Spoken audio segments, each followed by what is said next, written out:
Before we begin, the name is placed on the top right side of the screen. When she began to undergo experiments in her fast life, rumors were circulating outside. Rumors that the Green Ruler was searching for his lost daughter. This man, who was always accompanied by the epithet arrogant and rude, was also a liar. In fact, what he was searching for wasn't his lost daughter, but a substitute. How does she know? A man who loves beauty and greenery. The head of the greenhouse, the Duke of Aubrey. This man who met an unfortunate end. The substitute this man found was none other than Nari. Now he asked him, so he was saying that his daughter was lost before she was even a year old. She thought to herself. She did not know how he knew what his daughter's voice sounded like, even when she was a child, or how he knew that she was a genius even when she was a baby. The Green Ruler claimed his daughter took after her. He further told her so if she was going to act like his daughter, she needed to at least do that much. She wondered what he meant by act. He declared he would be asking her a few questions and she needed to write down the answers. Nari thought to herself. He treated her like she was some kind of orphan who had no right to refuse. When she saw the paper, it was just a blank sheet of paper. The Green Ruler told Mary that if she ended up passing the test, she would be able to live as his daughter for the next 5 years without any worries. 5 years, she repeated. He frowned at her, saying she thought she could live her whole life as his great and amazing daughter. She wanted to tell him she thought he was just narcissistic based on her memories of her previous life. But what she told him was she just thought it was a form of sponsorship. He replied it is because she had something to do for a while. After 5 years, he would sponsor her to study abroad so she would live in another country. She realized, so in essence, she just had to do the job of a substitute. He asked her what her hobbies were. She replied reading. He commented she seemed to be quite cultured for someone who did not look like it. He then asked her how old she was. She guessed about 10 years old. He revealed his daughter was 11 years old. She wondered why did he ask if that was the case then. She really felt like she was being interviewed, even though she had never been to a real one. He then suggested that this time she should try writing the answers to the question on the paper he gave her in advance. She wondered if he was going to give her some math problems to solve. But to her surprise, there was a heart riddle that she needed to solve. She wanted to tell this man to have some conscience. Her job felt like dropping. He told her it was easy, so she should hurry up and solve it. What she was staring at, but she couldn't even understand what that meant. She wondered what Mensa was. It was a word she had never heard before. However, she believed she knew the answer to this problem. As she was solving it down on the blank paper, she thought to herself, how did she end up in this situation? To explain how she ended up in this situation, she would have to look back on her life, which had been so harsh and unfair that she couldn't bear to open her eyes. To put it simply, she was originally an experiment subject of some crazy scientist. Her memories from childhood gradually disappeared as a side effect of the experiment. She believed him to be her father for her entire life and endured the harsh experiments until she was 24 years old. But she was just a vessel to contain the soul of the crazy psycho's dead wife. In agony from betrayal, she closed her eyes on the cold experiment table. She thought she was dead, but when she opened her eyes again she was somewhere else. At first she thought she was in heaven, but she had gone back in time, to the moment she had just stepped into the orphanage where that man had sold her. Fortunately, the crazy scientist was a regular newspaper reader, and she secretly read it so she knew roughly 10 years of the future. And she saw this man's name a lot in the newspaper back then. Duke Shakol Aubrey is the second most powerful authority in the empire next to the royal family. The man who controls 50% of the empire's trade. Born as the youngest of 3 brothers in the ducal family, he became the head of the family after surpassing his brothers. She thinks perhaps it was natural for him to become a ruthless and sensitive person in order to survive in the ducal family where cunning is rampant. She snaps out of her thoughts when he asks her why she is just staring at him without solving it. She replies, oh yes, she solved it all.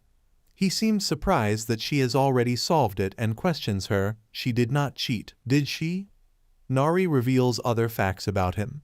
He is very weak to his wife and follows the ruler of the Blue Moon well. It is something that not many people know. However, she is suddenly taken aback, wondering how she could possibly know that. Ever since she came back in time, it's been strange. She feels like she's familiar with sights she has never seen before, or information about people just naturally comes to her mind. He stands up abruptly, stating all right, though he doesn't know how she solved it in such a short time. She remarks, well, she is also a bit of a genius. Is that so? That is good, he answers. He also announces she barely passed, reminding her that he's smart too. However, he's already made the decision that he's going to adopt this girl. She's objectively cute. She thinks actually she was supposed to get the wrong answer.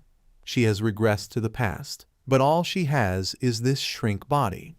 She wonders how something like a Duchess daughter role audition did not happen in the previous life. She reveals she died and came back to life 3 months ago. The experiment performed by the psycho kept hurting a lot. They were painful like death, so rather she just wanted to give up and die. Later she found herself in a forest. In front of her was a mother telling Lana that being adopted by a noble was an honorable thing. However, Lana expressed that she did not want her to leave her. Nari wanted to know where she was. What was this? She remembered people said that after death people couldn't feel anything, but for her it hurt so much like she was hit. She was sure she was dead, but still she looked around and wondered where was this. Her vision was low, and there was this strange pain she had been feeling since earlier. Lana felt like a familiar name to her, but she had never heard of it before. Her mom just told her she will surely be a great lady. Nari realized it was the kind tone of voice used only for children who were adopted by nobles. However, she knew this orphanage was like hell. As an adult, her skin even melted on her face. As an after effect of the experiment, she felt strong pain even when the wind passed by. The smell of the terrible drug was more fragrant than the smell of her rotting body. She looked at her tiny hands and realized she regressed. She also remembered it definitely hurt a little while ago, but strangely, it doesn't at all anymore. She sees her long flowing hair without any damaged areas, pure white skin, a little skinny but round and cute fingers. She realizes it is not a dream and she is finally free. The freedom she longed for. She thinks maybe God took pity on her, and in a sudden burst of joy, she leaps into the air, her hands raised high. She believes it is a chance to start over. Suddenly, something is written on her left wrist, catching her eye. She wonders what it is and questions herself. Why? Why now? Are these lingering traces of the experiment? She can't help but ponder. She tries to convince herself it is okay to start over again. It's okay even if she doesn't have any power. The biggest reason she faced death in her last life is when an indescribable ancient language takes over her entire body. It also means the trace of a terminal illness will eventually lead to death. Tears well in her eyes as she curses that psycho. She thought she was going to live a normal life this time. She whispers she is doomed, however. She thinks if she's back in the past, that psycho is also alive, but he still doesn't know her, right? At that moment, she decides she's going to get revenge. Now that things are like this, she's determined not to die alone. She will destroy that person's laboratory and life. She is aware first she needs to win the favor here and get a letter of recommendation.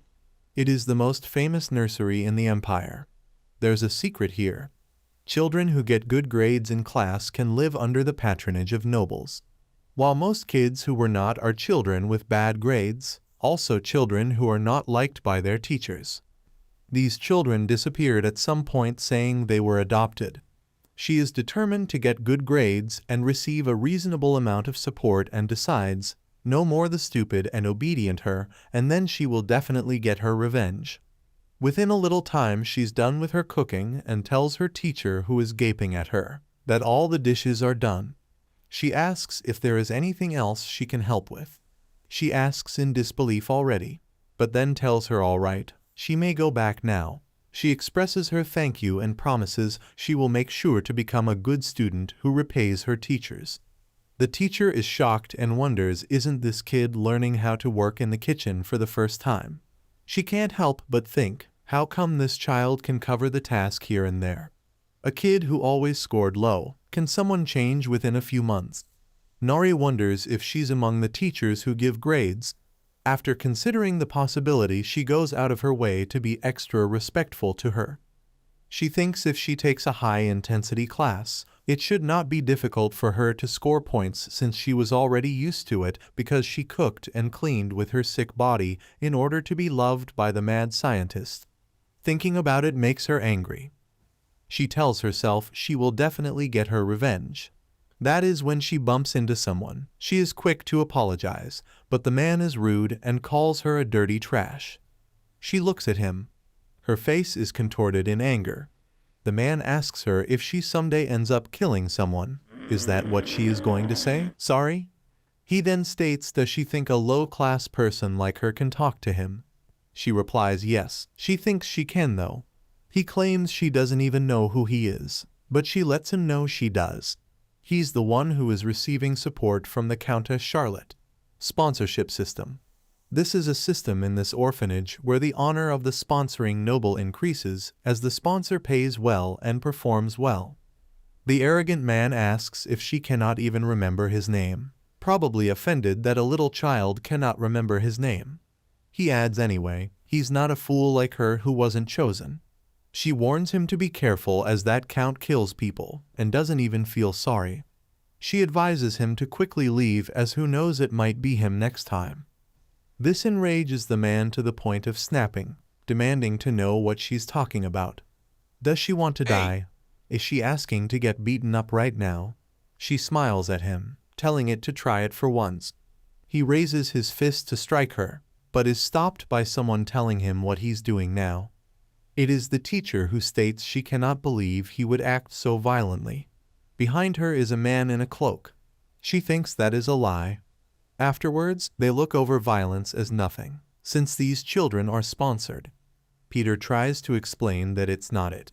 She thinks maybe it's because she's a child who will soon be sponsored. That is when her gaze falls on a cloak guy. She realizes they probably want to look good to the person wearing that robe behind them. Maybe that person is a high-ranking person. Nari saw her teacher walking with care and knows she won't let Peter make a mistake in front of an important person. When the teacher asks her, she assures the teacher that she's really fine, even when plastering a smile on her face to make it look real. She thinks when she receives support from a noble man, soon she will flatten his nose herself.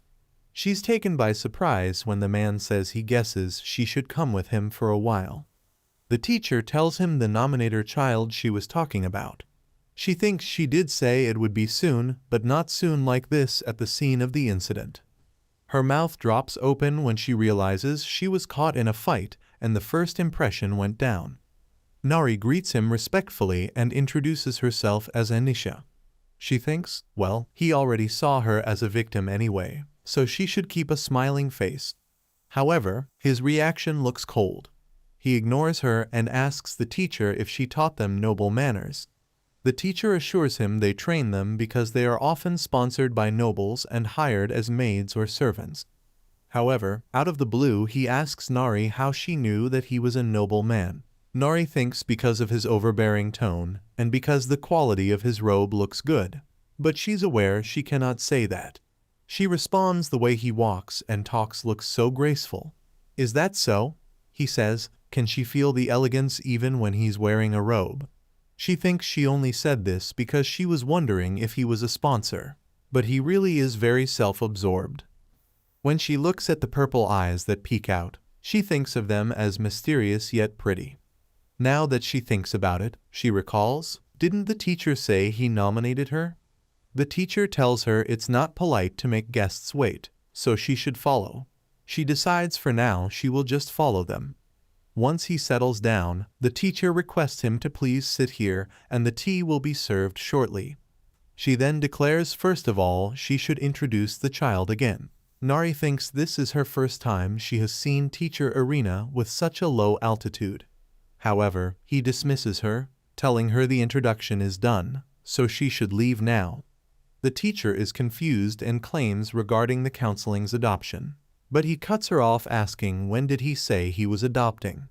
He tells her he is the one making the decisions and judgments, so she should go out now. Nari realizes this is the first time someone behaves like this to the proud teacher Arena. Teacher Arena is the most discriminatory of all the teachers. She was a person who was proud of the work done at this orphanage. She is also the most pushy teacher to her and other ordinary kids. Nari cannot believe a teacher like this would humble herself. She is jolted out of her thoughts when someone calls her name. Suddenly, she finds herself embraced by the teacher, who whispers in her ear with a menacing tone, warning her to never, ever behave rudely toward guests. The teacher looks like Lucifer from hell. Nari is aware she's taking out her anger on her because she is the easy one. Her expressions remain unaffected as she assures her teacher she will. The teacher tells the Duke if he ever needs anything, just to call for her and leaves after that.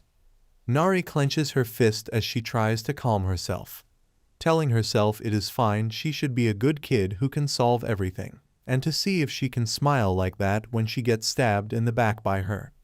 However, her eyes are impossibly wide, reflecting a crazed expression on her face. She feels frustrated and irritated. She reminds herself she should pretend to be cute. The Duke makes himself comfortable. She thinks he is disgusting. He tells her to sit down as well. Now that he has taken off his cloak, her eyes widen in surprise when she looks at his long green hair and purple eyes, a rare combination and beautiful appearance. She thinks it's amazing, but there is something about his face. Amusement is evident in his eyes as he exclaims she thinks he is disgusting. Suddenly, she feels shocked. She thinks this is, without blood, tears, or misfortune, a rare genius, sharp tongue, and with the worst personality. It is her first meeting with the damn Duke Shekol Aubrey.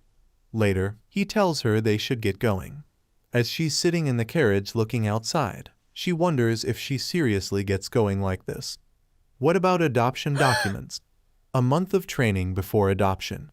He asks her if she is disappointed. She replies no, she is not. She thinks he did not even give her time to think about it. As an opponent to another opponent, she needs to think about it first. She believes obviously this man will die.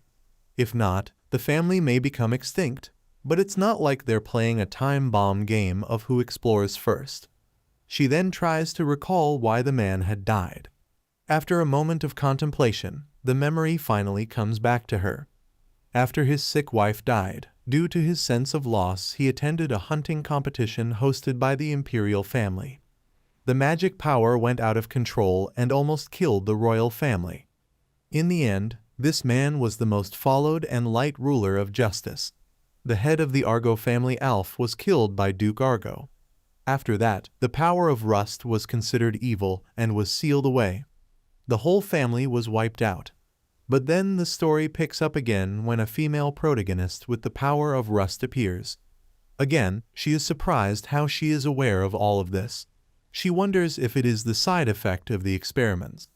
After the experiment, a lot of strange things happen. She muses. Perhaps she developed some kind of recognitive power. Her gaze fills with sadness as she thinks that is funny. She died, came back to life, and returned to the past. But the after effects are still there. She checks her hands, thinking because it is time limited. The Duke, who is observing her, asks if she is called Anisha. She replies yes. Before they arrive, he wants to tell her a few rules and precautions. He tells her first she should call her by her new name. He tells her to remember from now on she is not Anisha anymore. She is now Annette Aubrey. As she steps out of the carriage, he informs her this is the place where she will live from now on. She gazes at the mansion in front of her, awestruck and amazed by its sheer beauty and grandeur. She thinks it's very grand, unlike her situation. Her gaze then falls on a woman who is looking at her, her gaze flickering with concern. She wonders who that person is. Her eyes fill with tears as she rushes towards hers. She realizes she must be Rosanna, who will become her mother. the first victim of the tragedy of Duke Aubrey. She glances at the Duke, who's looking at her very intensely. He looks anxious. She knows he fears she might make a mistake. She wants to ask him if he thinks she wouldn't remember what he said in the carriage earlier. His words repeat in her mind that she should discard her name. Her name is now Annette Aubrey. She also remembers he told her the moment they arrive at the mansion, she should address him as father, and soon she will meet his wife, and she shall call her mother. He also demanded that she should vow to faithfully fulfill the role of his daughter while portraying that character. She told him it would have been easier to just find his daughter. He revealed, of course, he found her, however, she was already dead, and he couldn't bring himself to tell his wife the truth. He seemed lost for a moment, but then quickly composed himself, telling her no more questions on that matter. He also told her there is an oracle. If she needed help when he was not around, she could ask her, as she knew the truth. He warned her once again not to forget from this moment on. She was the sole princess of the duchy for the next 5 years. She thought to herself the threat of being sent back to the orphanage, if exposed, was just an added bonus. He asked her if she was only capable of saying yes, telling her their child was bright, innocent, and kind, since he was also like that, so it was only natural that his daughter would be too. Now there was the problem. She wondered, how did a child who had lived as an orphan for a lifetime react when he suddenly had parents? As the mother called for her, she ended up hiding behind the Duke, causing him to be surprised as well. Her eyes well up with tears as she whispers, "Mother." The Duke looks at her intently, probably to find out what she's playing at. She thinks, why didn't she pay attention to such details earlier? A daughter finding her parents would not just be happy. She might be afraid of rejection. The grand surroundings would be intimidating and unfamiliar, causing fear. She would likely seek more comfort in the adults she has seen more. Her eyes flicker with sadness as she thinks she did not particularly want to know all this in such detail. Rosanna encourages her, telling her it is Mom, and apologizes because it took her this long to find her. She admits Mom made a mistake and wants to just hug her once. Tears fall out of her eyes as she rushes towards her mom. She thinks the embrace is warm, but why does her heart feel so turbulent? Is it because she's not meant to receive the warmth of the Duchess, or is it because she imagines those hellish days just to shed tears? The Duke tells Rosanna the child must be bewildered. He softly tells her to look at him and reminds her he has to show her to her room, so she should go inside as she is still unwell. Annette thinks she did not know he was capable of speaking in such a soft voice. Rosanna looks at her with soft eyes and tells her to go and rest a bit, since she would join her for dinner tonight. After Rosanna leaves with a maid, the Duke leans closer in front of her and exclaims she's really crying. She tells him this is acting. Acting? He repeats, confused. She teases him, saying yes, his daughter is bright, innocent, and kind, right? So isn't this what she should be doing? He genuinely looks confused and comments how absurd. He then lets all the maids know the princess has returned and they should take care of her so that not a single hair is harmed. They are all quick to obey. She looks at them in awe.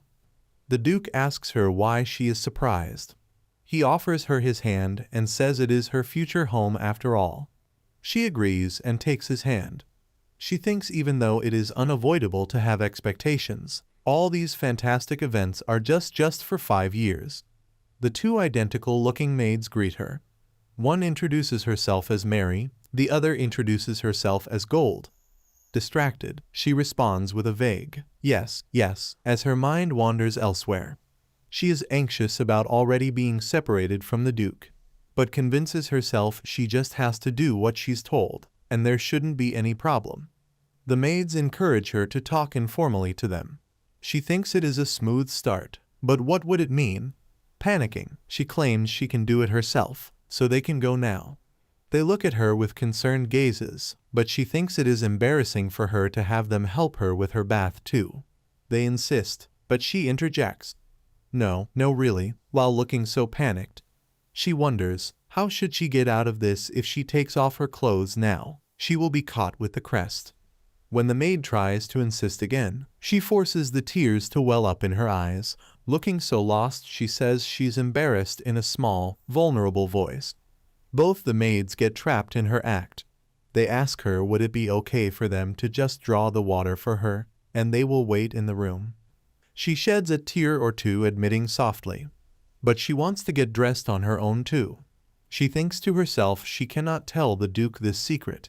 If he finds out, she will be immediately excommunicated. She believes there is no point in holding on to this shabby defect that she might die with at any moment. She can hide it for now, but she is aware she needs to find another solution. This excuse won't work, especially after she gets used to this mansion. As she enjoys her bath, she suddenly recalls, now that she thinks about it, she does have that thing, doesn't she? Chameleon slime. An item invented by a certain confectionery scientist. If it is attached to someone's skin, it will change color to match the surrounding skin tone, just like a chameleon. She reveals many people bought it to cover a burn mark or scars. If she uses that, she can easily hide these kinds of traces. The problem, however, is it's not going to be released for a few more years, and she cannot wait for years. She thinks she needs to get it in at least half a year. She's aware she has to find that eccentric scientist and make her make it faster than the deadline he has set. Fortunately for her, she knows that scientists very well. The eccentric scientist who the crazy scientist who used her hated because he was the genius of the century. Thanks to the crazy scientist's ego, she got to know what he likes and dislikes. Her lips pressed into a thin line. Her eyes no longer hold any warmth as she conspires against him and believes if she throws some bait, he is sure to bite. When she steps out in the room, Mary smiles brightly at her and asks if she's already done washing up. She demands she wants to look around the mansion. Mary asks if she's tired. Doesn't she have to rest in her room? Does she? She assures Mary it's fine. She thinks to herself she needs to get used to the mansion quickly. After a while, as she reaches the dining table, she closes her eyes and sighs deeply because she barely managed to look around the mansion, and it is already dinner time. When she reaches the table, Gold informs her dinner will be ready soon. Annette thinks this mansion is so big that she almost got a 2-day tour. As she is eating, her mother calls out, drawing her attention. She looks at her mother and smiles. Her mother asks her how the food is. She exclaims it is delicious. She thinks about how before the regression she only had Ives, and at the orphanage the food was at the level of group meals. Rosanna offers her more desserts and passes them over to her, telling her to try these too. They are very sweet. Annette expresses her gratitude to her mother. She looks happy and peaceful. She thinks she cannot eat it all, but it is really delicious. She thinks how happy she would be if she could eat like this for the rest of her life. She raises her eyes to look at her mother when her mother admits, by the way, she knows this is a shameless request, but would she be able to call her mom? She confesses she has heard that she's very mature for her age, and she knows she cannot make up for the time they could not be together.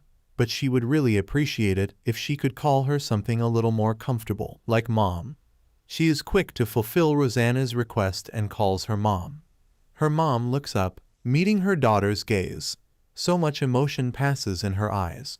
Annette lets her mom know she will try to call her mom from now on. She also thanks her for not giving up on her and finding her. The Duke once again appears surprised, as though he hadn't anticipated this reaction from her. She notices his expression and thinks to herself that he certainly looked surprised. She looks away and ponders. She was just doing what she had to do. She looks up, sensing something amiss. Suddenly, the atmosphere shifts. The Duke, who has been watching his wife closely, sees her suddenly collapse and cries out, "Rosanna!" The Duke pleads with his wife to come to her senses and orders the maids to take her to room. Annette watches everything in silence and realizes the situation is more serious than she thought. She thinks it is amazing how she did not collapse right away. She also notices the expressions of the Duke and realizes he looks desperate and she needs to help him. She asks Mary without looking back if she's here. Mary says yes, she is. She doesn't know how to cure that disease, but She instructs Mary to prepare hot water, sugar, and dry plant powder. She knows a way to calm the situation. She also tells her to roast the rye plants in a pan, dry it a little, then grind it into powder and bring it to her. Rye plants are one of those types of weeds that are everywhere, but it also is the important ingredient used in treating diseases. When making a treatment, a dispensing process is requested. There will be an immediate calming effect.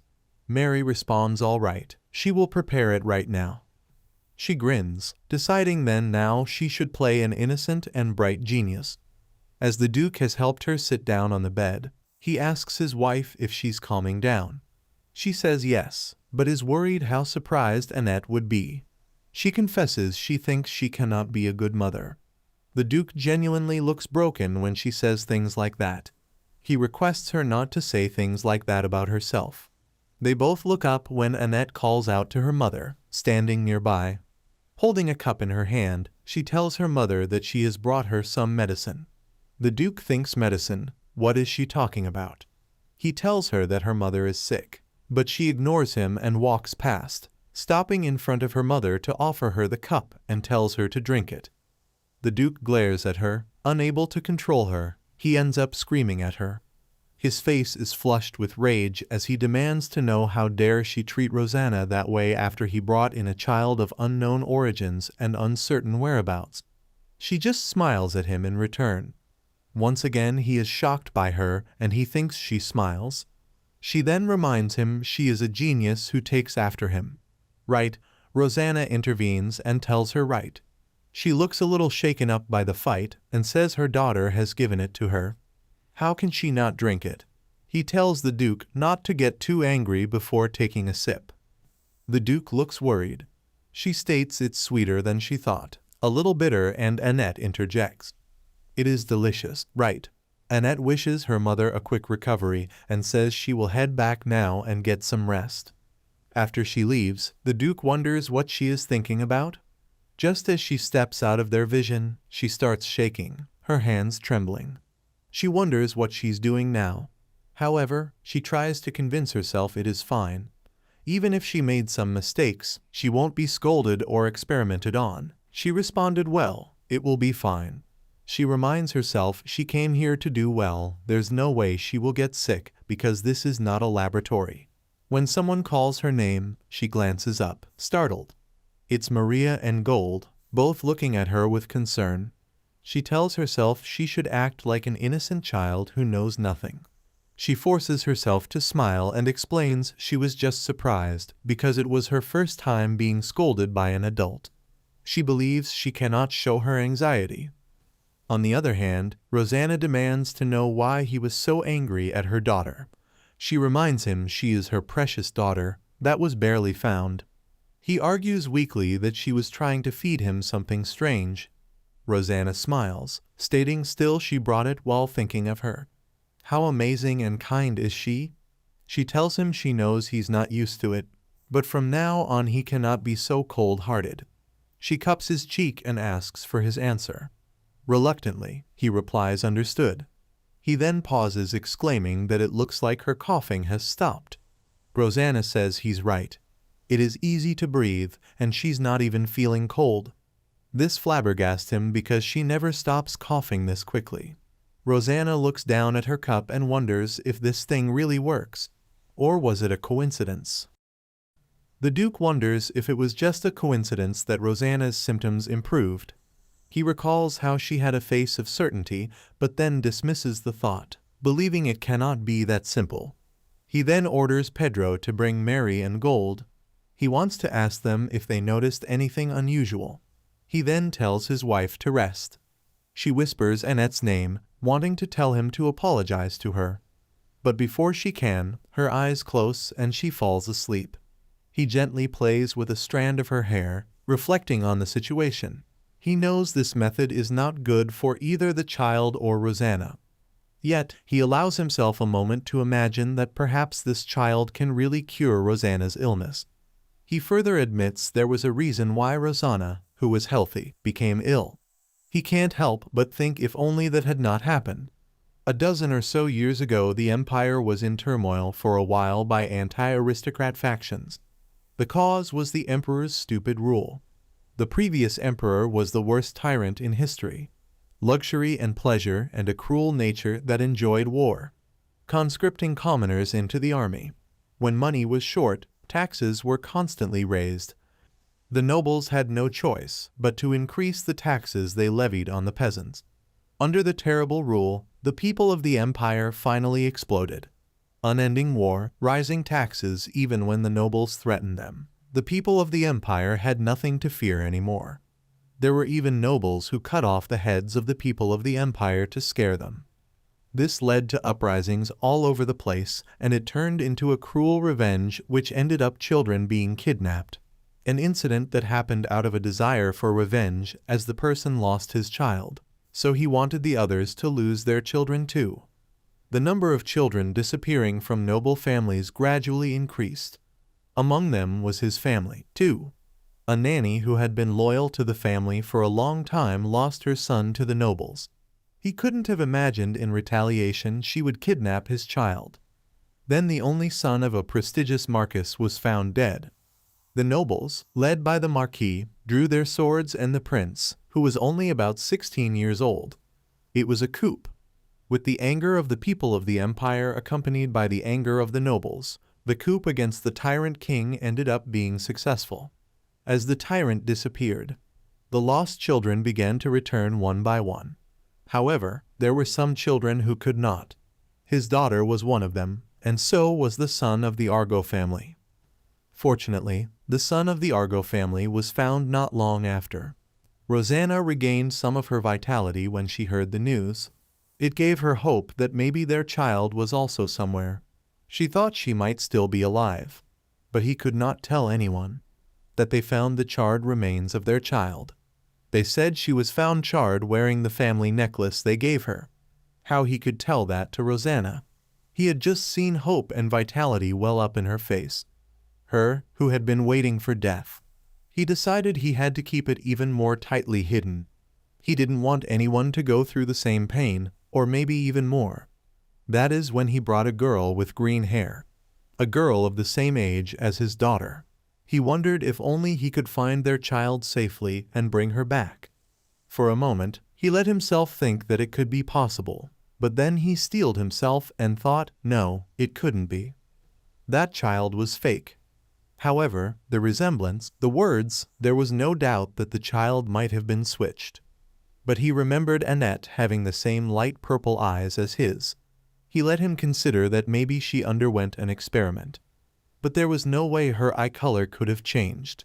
The Duke repeats what Gold informs him, that the tea was made by grinding dried rye plants and mixing it with sugar.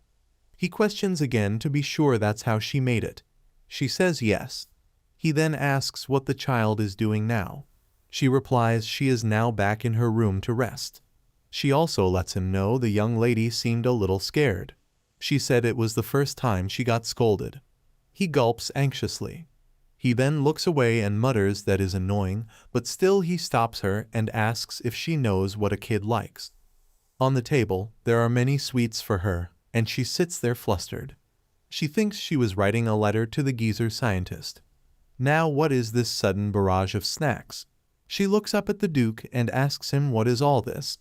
He dryly says he just picked it up, trying not to appear too affected or eager. She wonders where in the middle of the night. He then asks her how she's feeling. She giggles and tells him she's feeling great. She wonders if he's really sorry for getting angry earlier. She decides to act more like a daughter, and with bright eyes, she calls him father. She thanks him for all the treats on the table, explaining they are her favorites. She quickly adds that her father is the best, and suddenly he pauses. She wonders why he is frozen. She promises she will eat everything and again calls him the best. Seeing a red blush spread across his cheeks, she looks surprised, questioning his reaction. She quickly adds how happy she is to have such an amazing father and how he is a genius.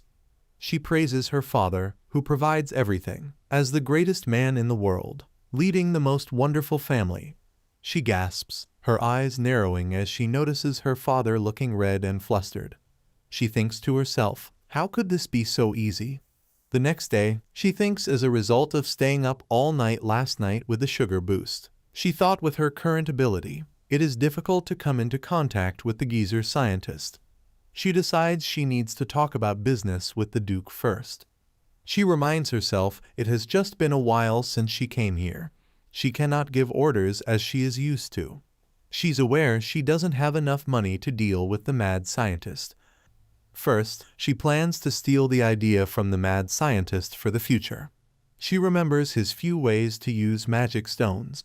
One magic stone can only have one attribute. If she puts the power of fire into a magic stone, it becomes a fire magic stone.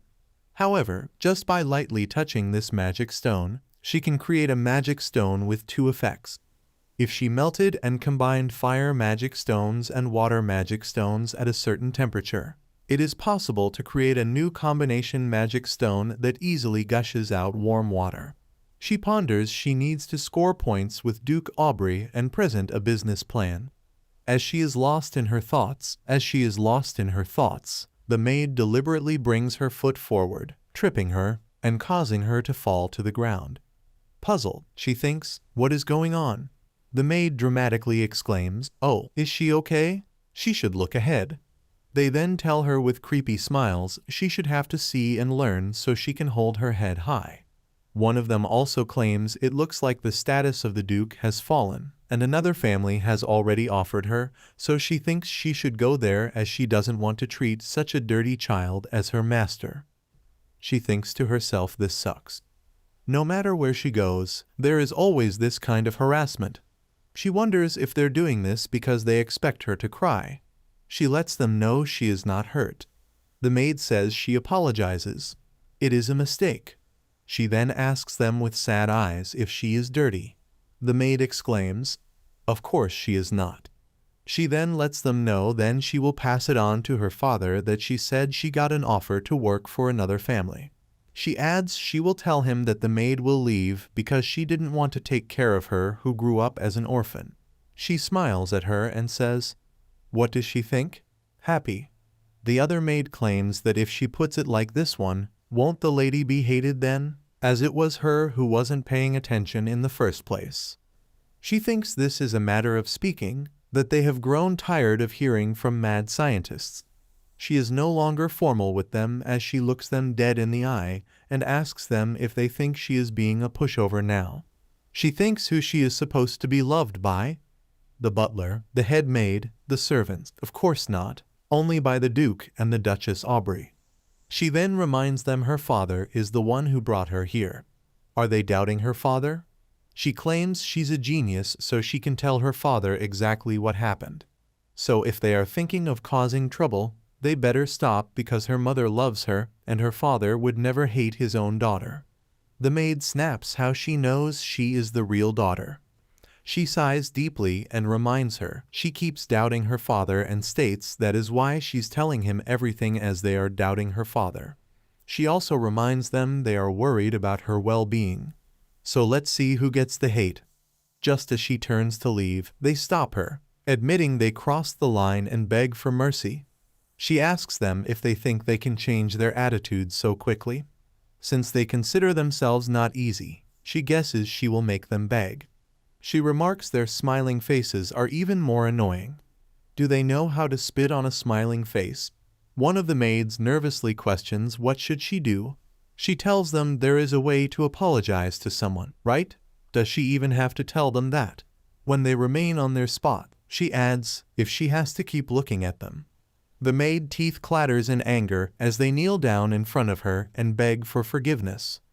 Smiling pleasantly at them, she lets them know their apology was well received, and now she will go and tell her father about it nicely. Color drains from their faces, and they look shocked.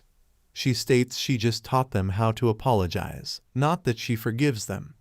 However, she adds, maybe she will feel like forgiving them if they kneel down every time they see her in the future. As she leaves, she thinks she really doesn't mean that.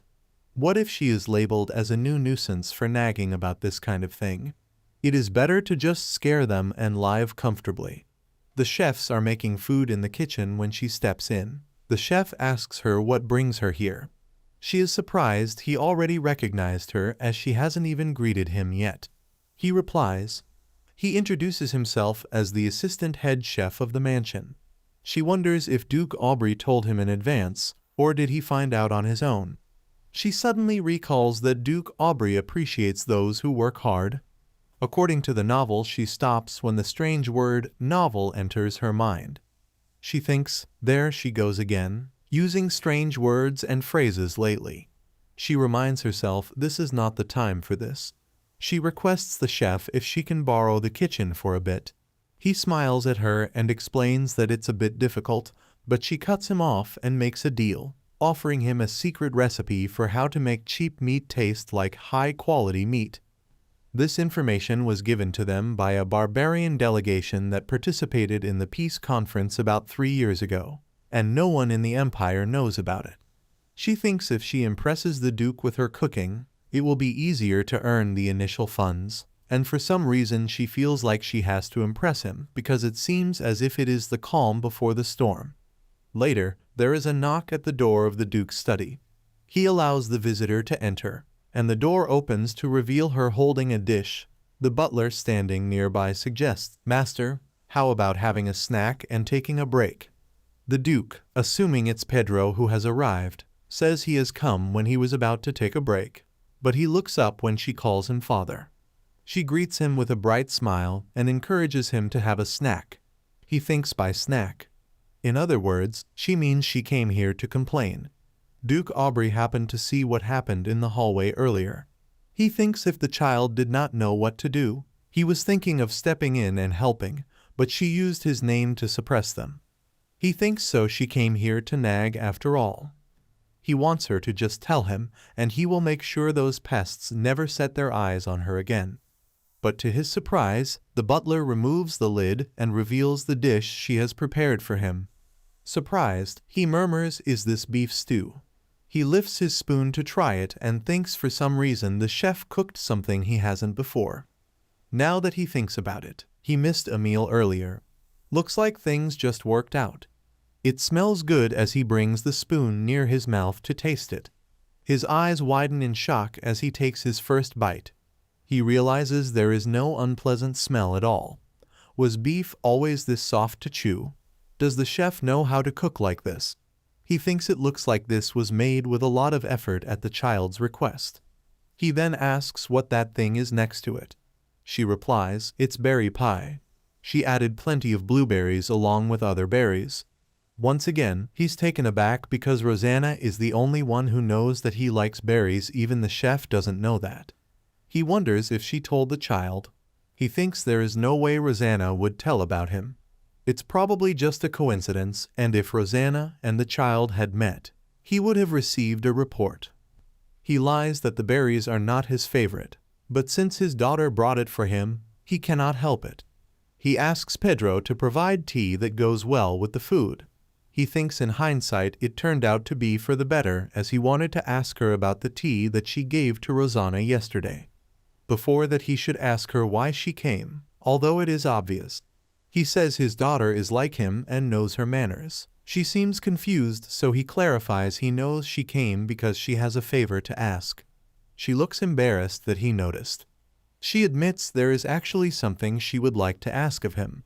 He believes she is definitely planning to ask the employees to be fired and believes being meticulous is not a bad thing. She declares while studying she discovered a great secret. He says he will fire the employees right away. She looks confused, and then he looks surprised that she actually talked about business. He's stunned to silence for a moment. He then lies that he was just thinking of the people he would fire. It's no big deal. He then tells her to let him in on the details as he hates wasting his time on useless things. Without wasting time, she gets to the point and asks him if he heard the synthetic magic stones. He asks her what is that. She reveals it refers to a magic stone that can contain 2 opposing powers in one magic stone. After a moment of tense silence, he asks her if she's serious. 1 attribute per magic stone, that is an obvious preposition that even a 3-year-old knows. She agrees, but tells him if he figures out a way to mix those properties. She doesn't think commercializing them would be a completely absurd idea anymore. He tells her he would like to hear more about it. Quick to indulge him, she gets into deeper details. After some time of listening to her, he realizes they are not just empty claims. He thought it was the stubbornness of a child who hasn't learned much. But can't help but think, isn't the explanation pretty neat for a child of her age? He also realizes there are no holes in theory.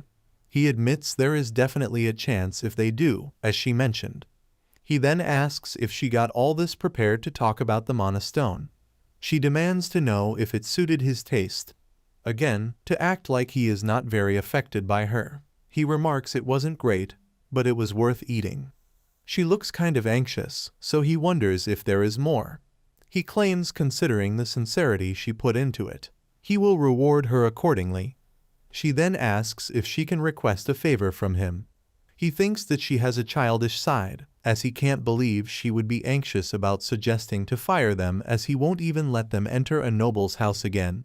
He will block every path for them. An evil smile comes to his face as he thinks of all the things he will do to them. She states once the business is confirmed and commercialized, could he give her 20% of the profits, while he promises he will fire them immediately.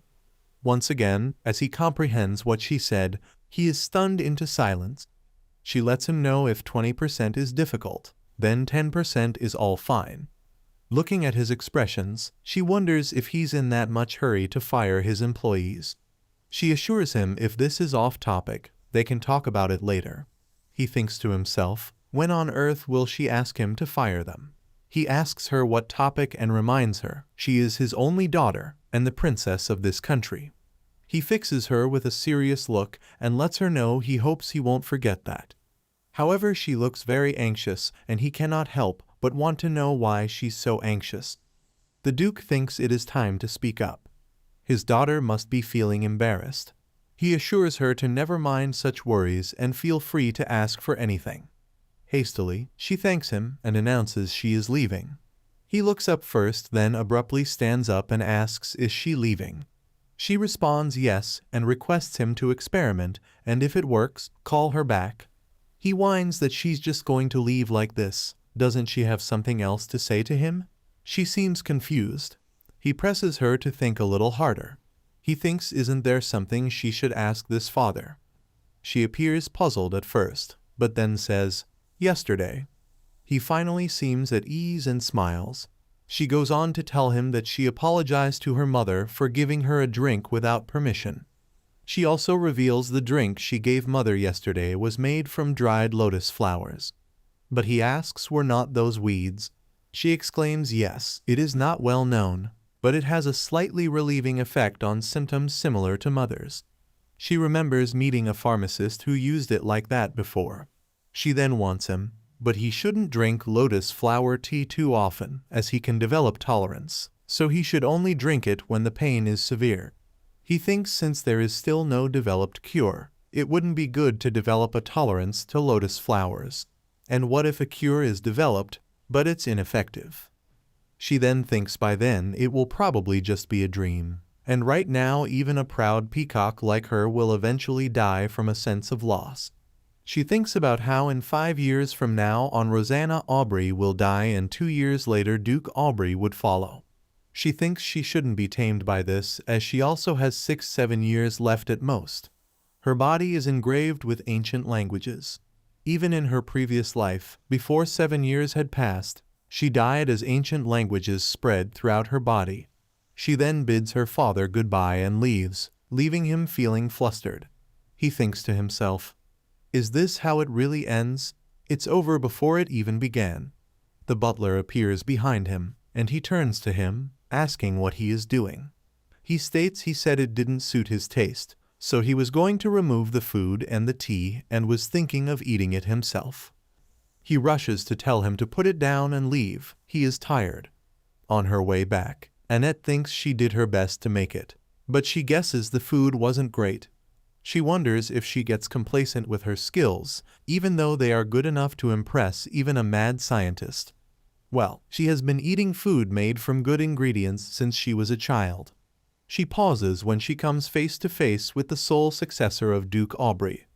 In the Aubrey Duchy, Duke Aubrey has a sole successor.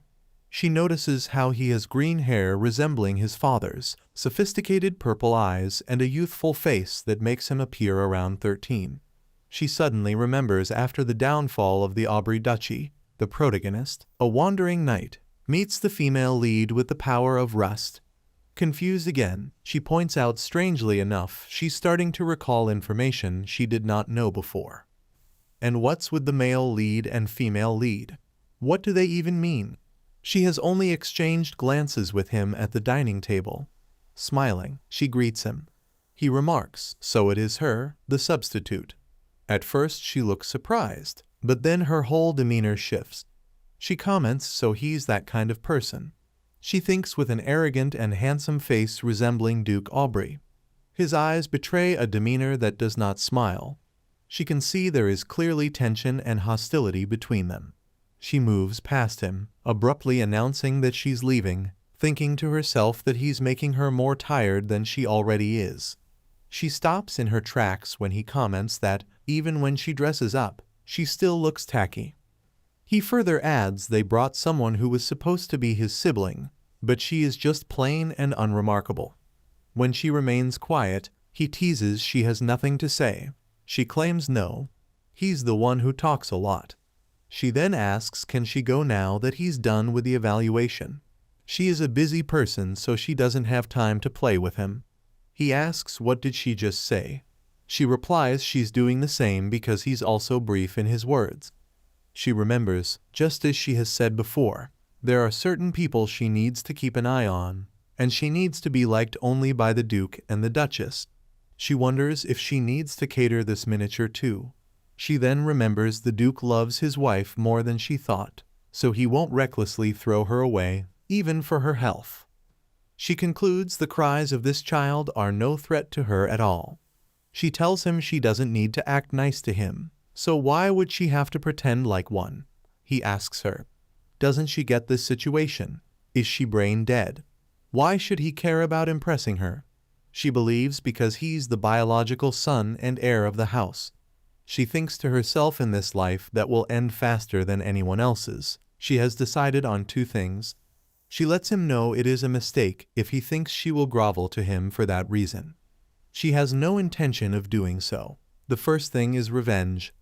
She adds he doesn't know how much power he has, but she hopes he realizes he cannot drive her away. The second thing is her freedom.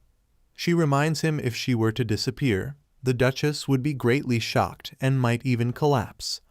He doesn't want to make her suffer like that, does he? She is determined to pursue revenge thoroughly and live as she pleases. Living without regrets and dying like that is her goal. She thinks she is not someone who will let herself be tripped up by a mere child like him. When she looks up, her eyes widen in surprise because he's glaring at her so hard that it seems he will snap her in two. She wasn't expecting this reaction and realizes she made a mistake because he seems to care for the Duchess better than she thought. Just the assumption that she might collapse is enough to make him this angry. He suddenly grabs her collar, pulling her and leaning to her face threateningly, however, stops when someone calls Annette's name. It's Rosanna who asks them what is wrong. He looks startled while she sighs in relief, thinking she's alive. She rushes to her mother and hugs her tightly. He thinks, what is with the act? Their mother also calls for Enos to come and join them in the hug. It remains standing for some time. She thinks he's even more stubborn than she thought, but he then joins them for the hug. Her mouth drops open in shock as she wonders what is wrong with this kid, and where did that arrogant demeanor she saw earlier go? Enon freaks out when his mother says she saw him reaching out to Annette earlier, what he was doing. Enos starts sweating, so she decides to intervene. She smiles at her mother and tells her she was just exchanging greetings with brother. Further explaining, he seemed to reach out to remove dust from her hair. Rosanna exclaims that he has become such a splendid older brother. She expresses she is so happy to have such a splendid older brother like this. Enos looks embarrassed as he blurts out there was dust on her hair. He then asks his mom what's the occasion for her to be outside today. Is her health okay? She smiles at him and assures him she is feeling fine today.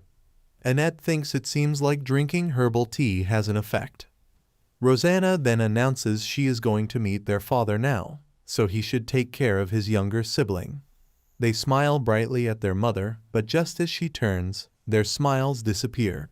Annette returns to leave too. He asks her where she is going. She replies, to the room. Didn't she say she had a lot to do? She adds there is really no need to introduce the mansion to her. His eyes don't hold the same hostility from earlier, but he asks her does she really think that just because they act like this, they can become a family? She wonders why he said something like that. She is the person who knows best that it can't happen. Suddenly it clicks. He's worried that she will take his place. That's why he's saying that to protect his own position. She's amused and thinks how foolish. It is kind of cute. Smiling, she tells him no. She can assure him she has never dreamed of such a thing. She thinks about family and love that was a dream she abandoned the day she was betrayed by a mad scientist. She further declares she will never be family with them. He looks confused and murmurs, "What did she say?" She repeats again that even if he begged her to, she would never become family with them, so he shouldn't worry about it. It's not happening. She ponders it is ridiculous to talk about family when she only has 6 to 7 years left.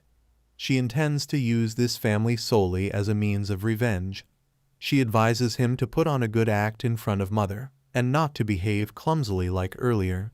She believes if she had such feelings, she wouldn't just stand by knowing the people in this house are going to die. She believes family is nothing but an illusion. No matter how hard a person tries, no matter how much they seek love, unless they share the same blood, it's all fantasy. And even if they share the same blood and still end up like this, perhaps family was never about believable affection to begin with. Just the thought of herself who once sought love desperately makes her sick to her stomach. The next day on the dining table, the Duke scolds his son that his etiquette is worse than his younger sister, who returned not long ago. He adds he should have been told to handle the tableware without making any noise. The son apologizes. Annette thinks, of course, she has truly learned noble etiquette, but this is uncomfortable. The Duke then also expresses his disdain over hugging his mother. Doesn't he know that she is sick? How could he behave so irresponsibly? He apologizes once again. His eyes flicker with sadness. This is bothersome to Annette. She believes this is what happens in a household with sick people. The Duke and Duchess quarrel, and Enos, who should be enjoying love, grows up lonely. She now knows that's why he was so sensitive, as it seems he lacks confidence in himself, as he doesn't have memories of being loved. Because it's not like they don't love him. No, the Duke loved him, even in his rampage. He never attacked his son, just hurt himself to the point of self-destruction. Suddenly, something comes to her mind. She startles in shock as she realizes something is off. No matter how much she thinks about it, it feels like her memories are jumbled and mixed up. She admits vivid memories suddenly surfacing. This phenomena has occurred more than once with her. She jolts out of her thoughts when her father calls her name. He asks her what she is thinking about during the meal. She responds it's just that she's starting to feel full. This catches both of the men's attention because she has been barely eating. She keeps a smile on her face but is uncomfortable with their reaction. She lets her father know if eating so little makes him uncomfortable, she would eat more, but he says never mind and asks did she usually eat that little, even at the orphanage.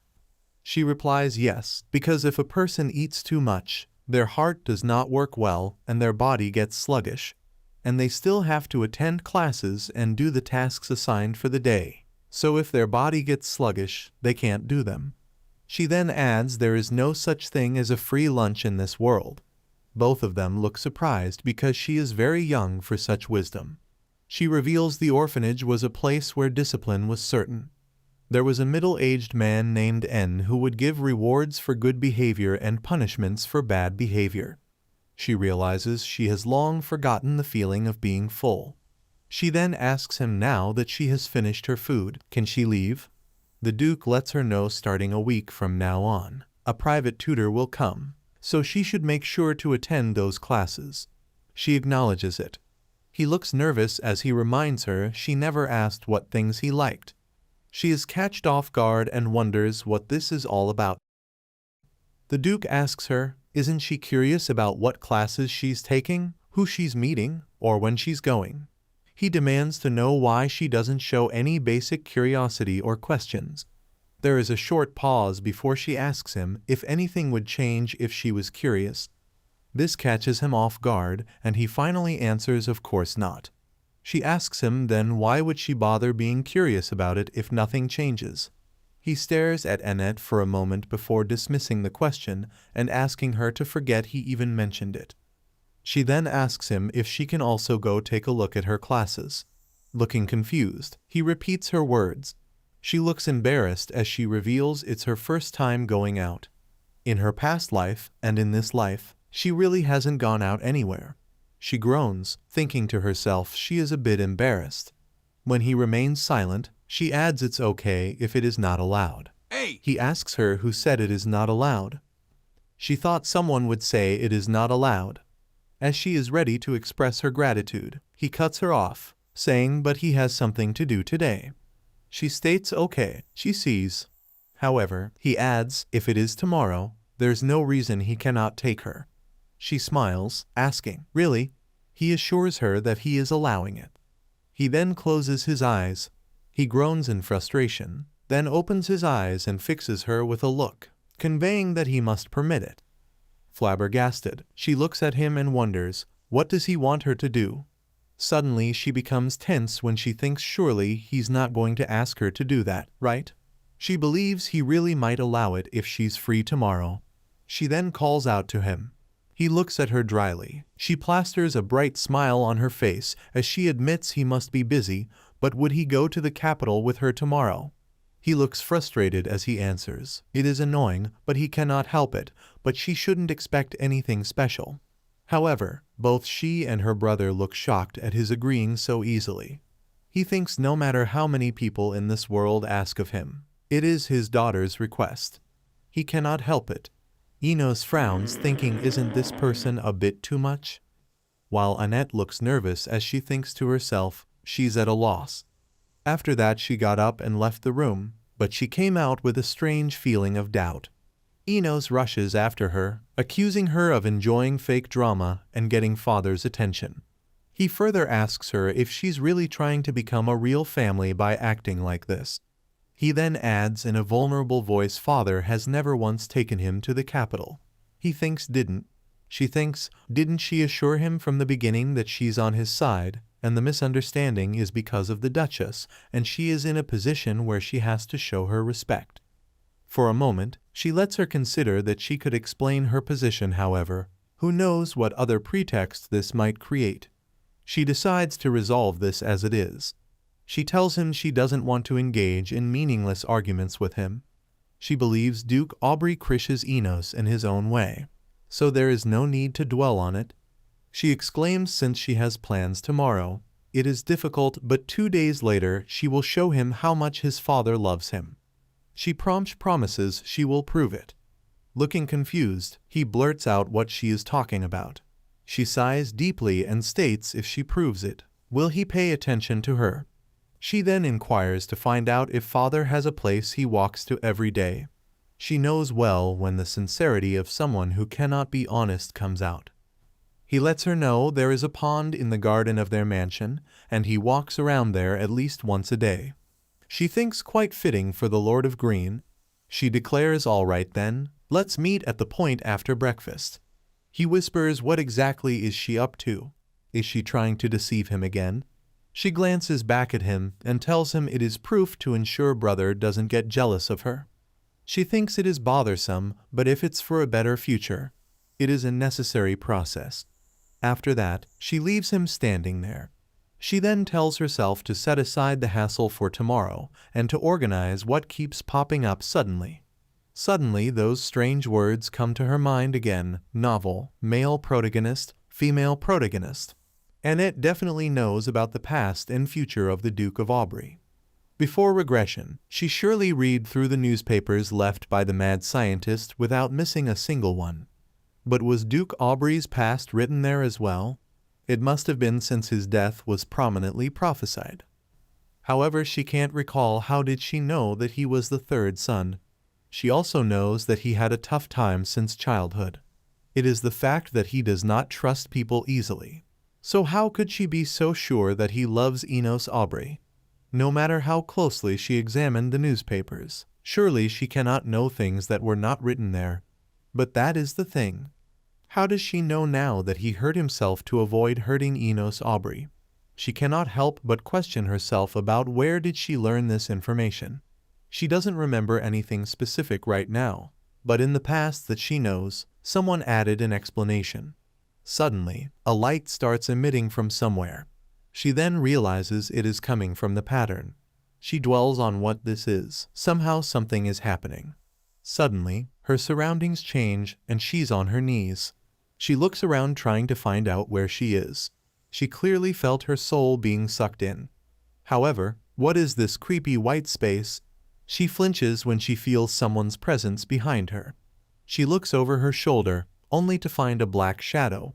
Suddenly, a piercing and terrifying scream fills the air, causing her to clamp one hand over her ear in pain.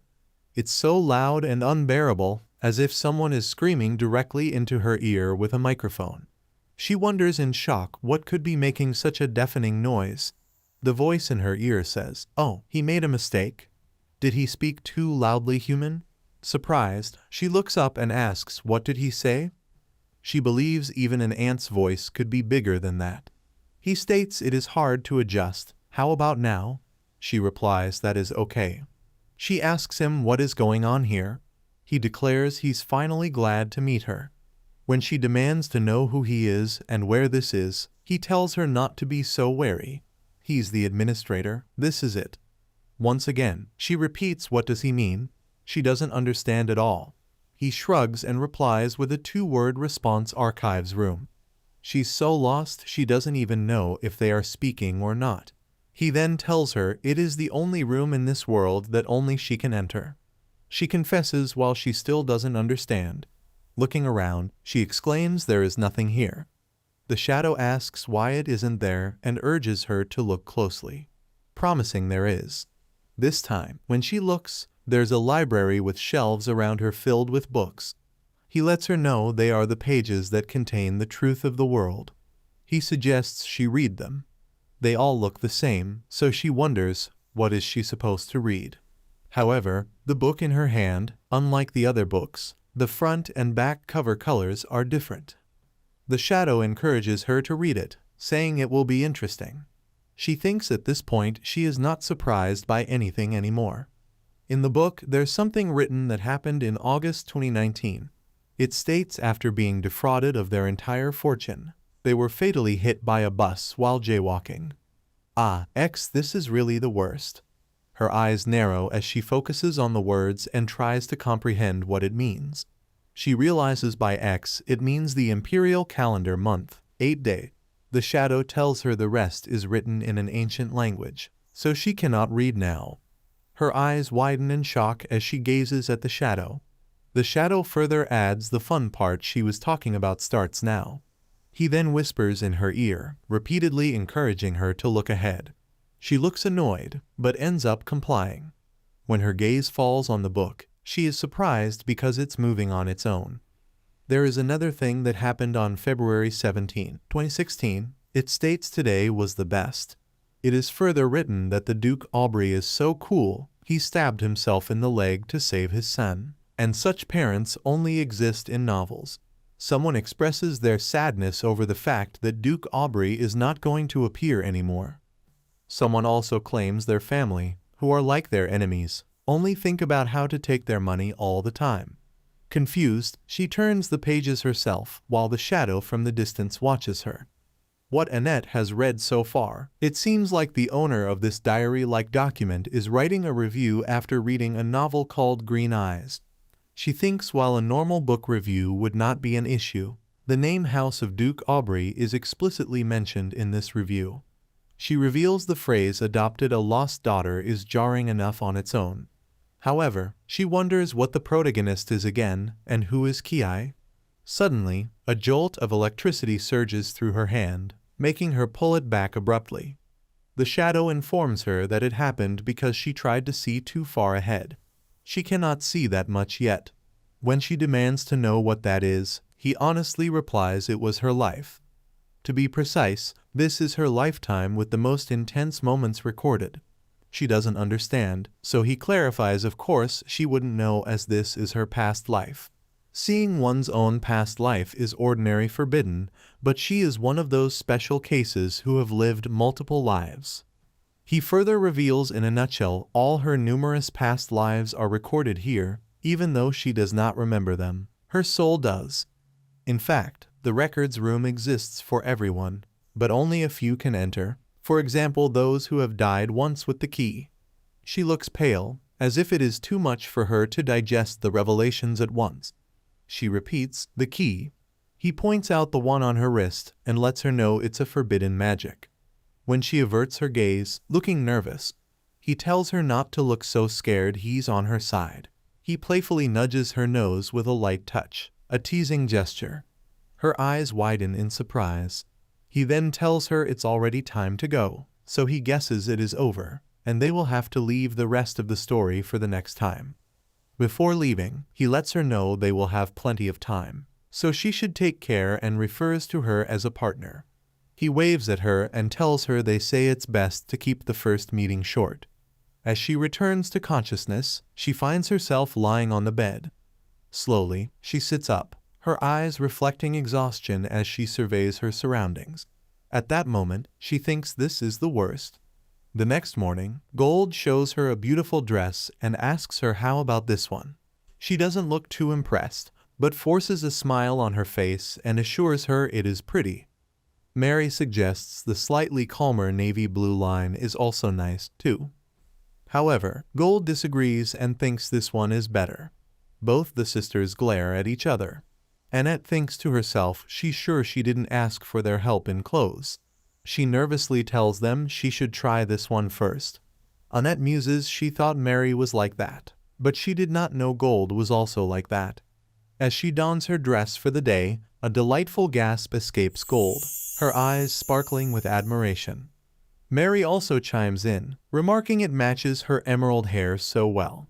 She also adds, as expected since she has master's hair color, she can pull off similar shades very well. Annette thinks with all this praise, it looks like her hard work looking like Duke's daughter was worth it. She smiles at them and asks if she looks that much like her father. Gold replies yes, and it is really heartwarming to have such a beloved person return safely. She says thanks, but then admits to feeling guilty about it. Both Gold and Mary look at her in surprise, wondering what she means. She assures them she'll be back soon.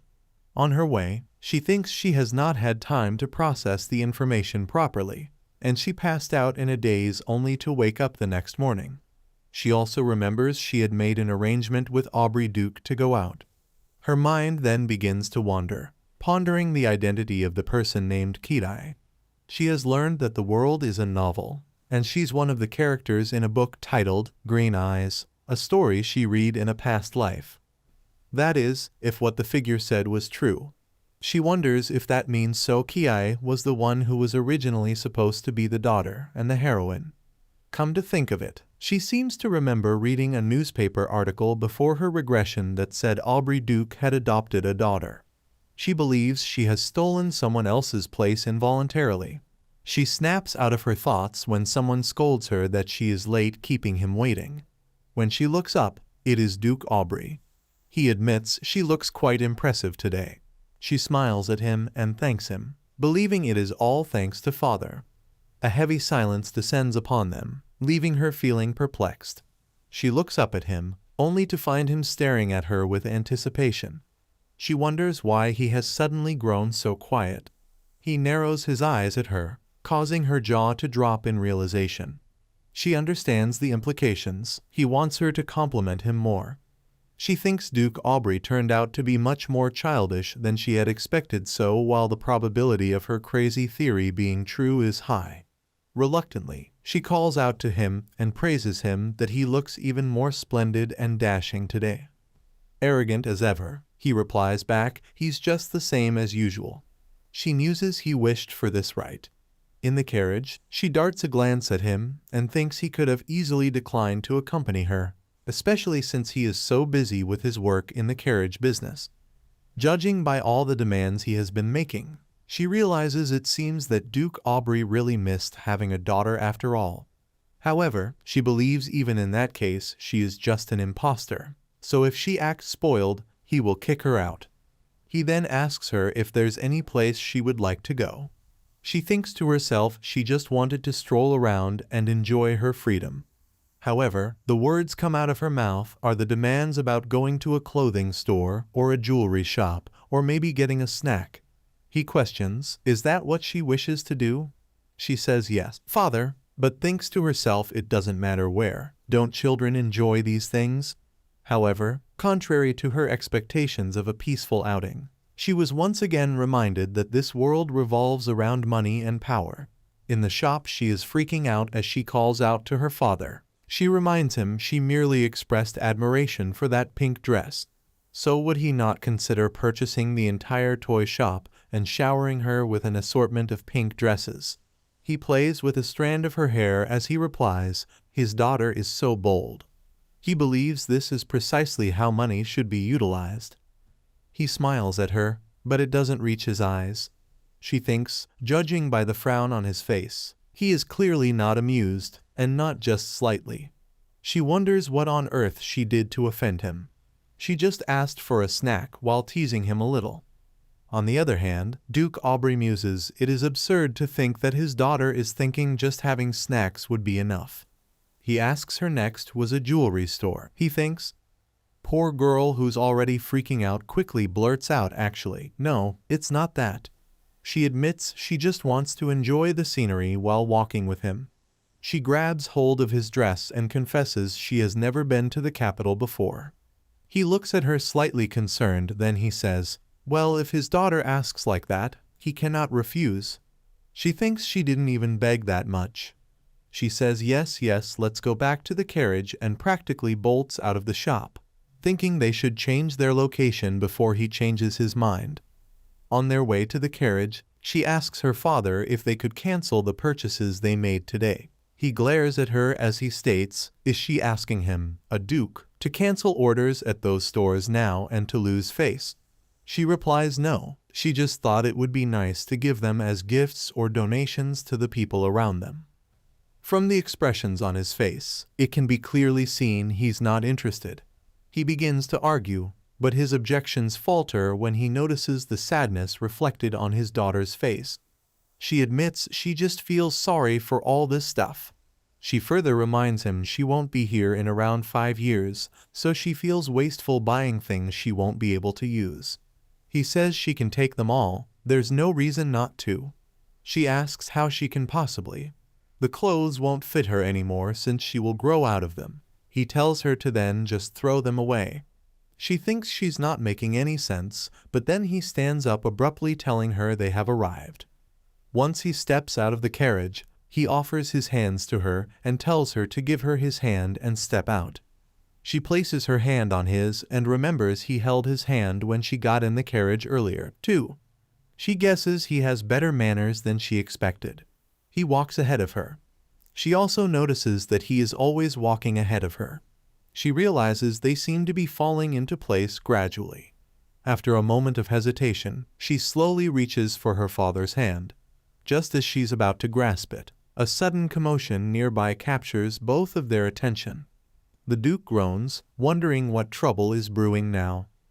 However, Annette is standing frozen in place in the shock. There is a man that shouts there is evidence that the mad scientist is openly alive. The Duke calls for Annette, however, she's busy looking at an experimental subject created for killing and combat. A chimera. The man complains that he bought it because it was said to be a rare creature. Annette believes that must be a chimera.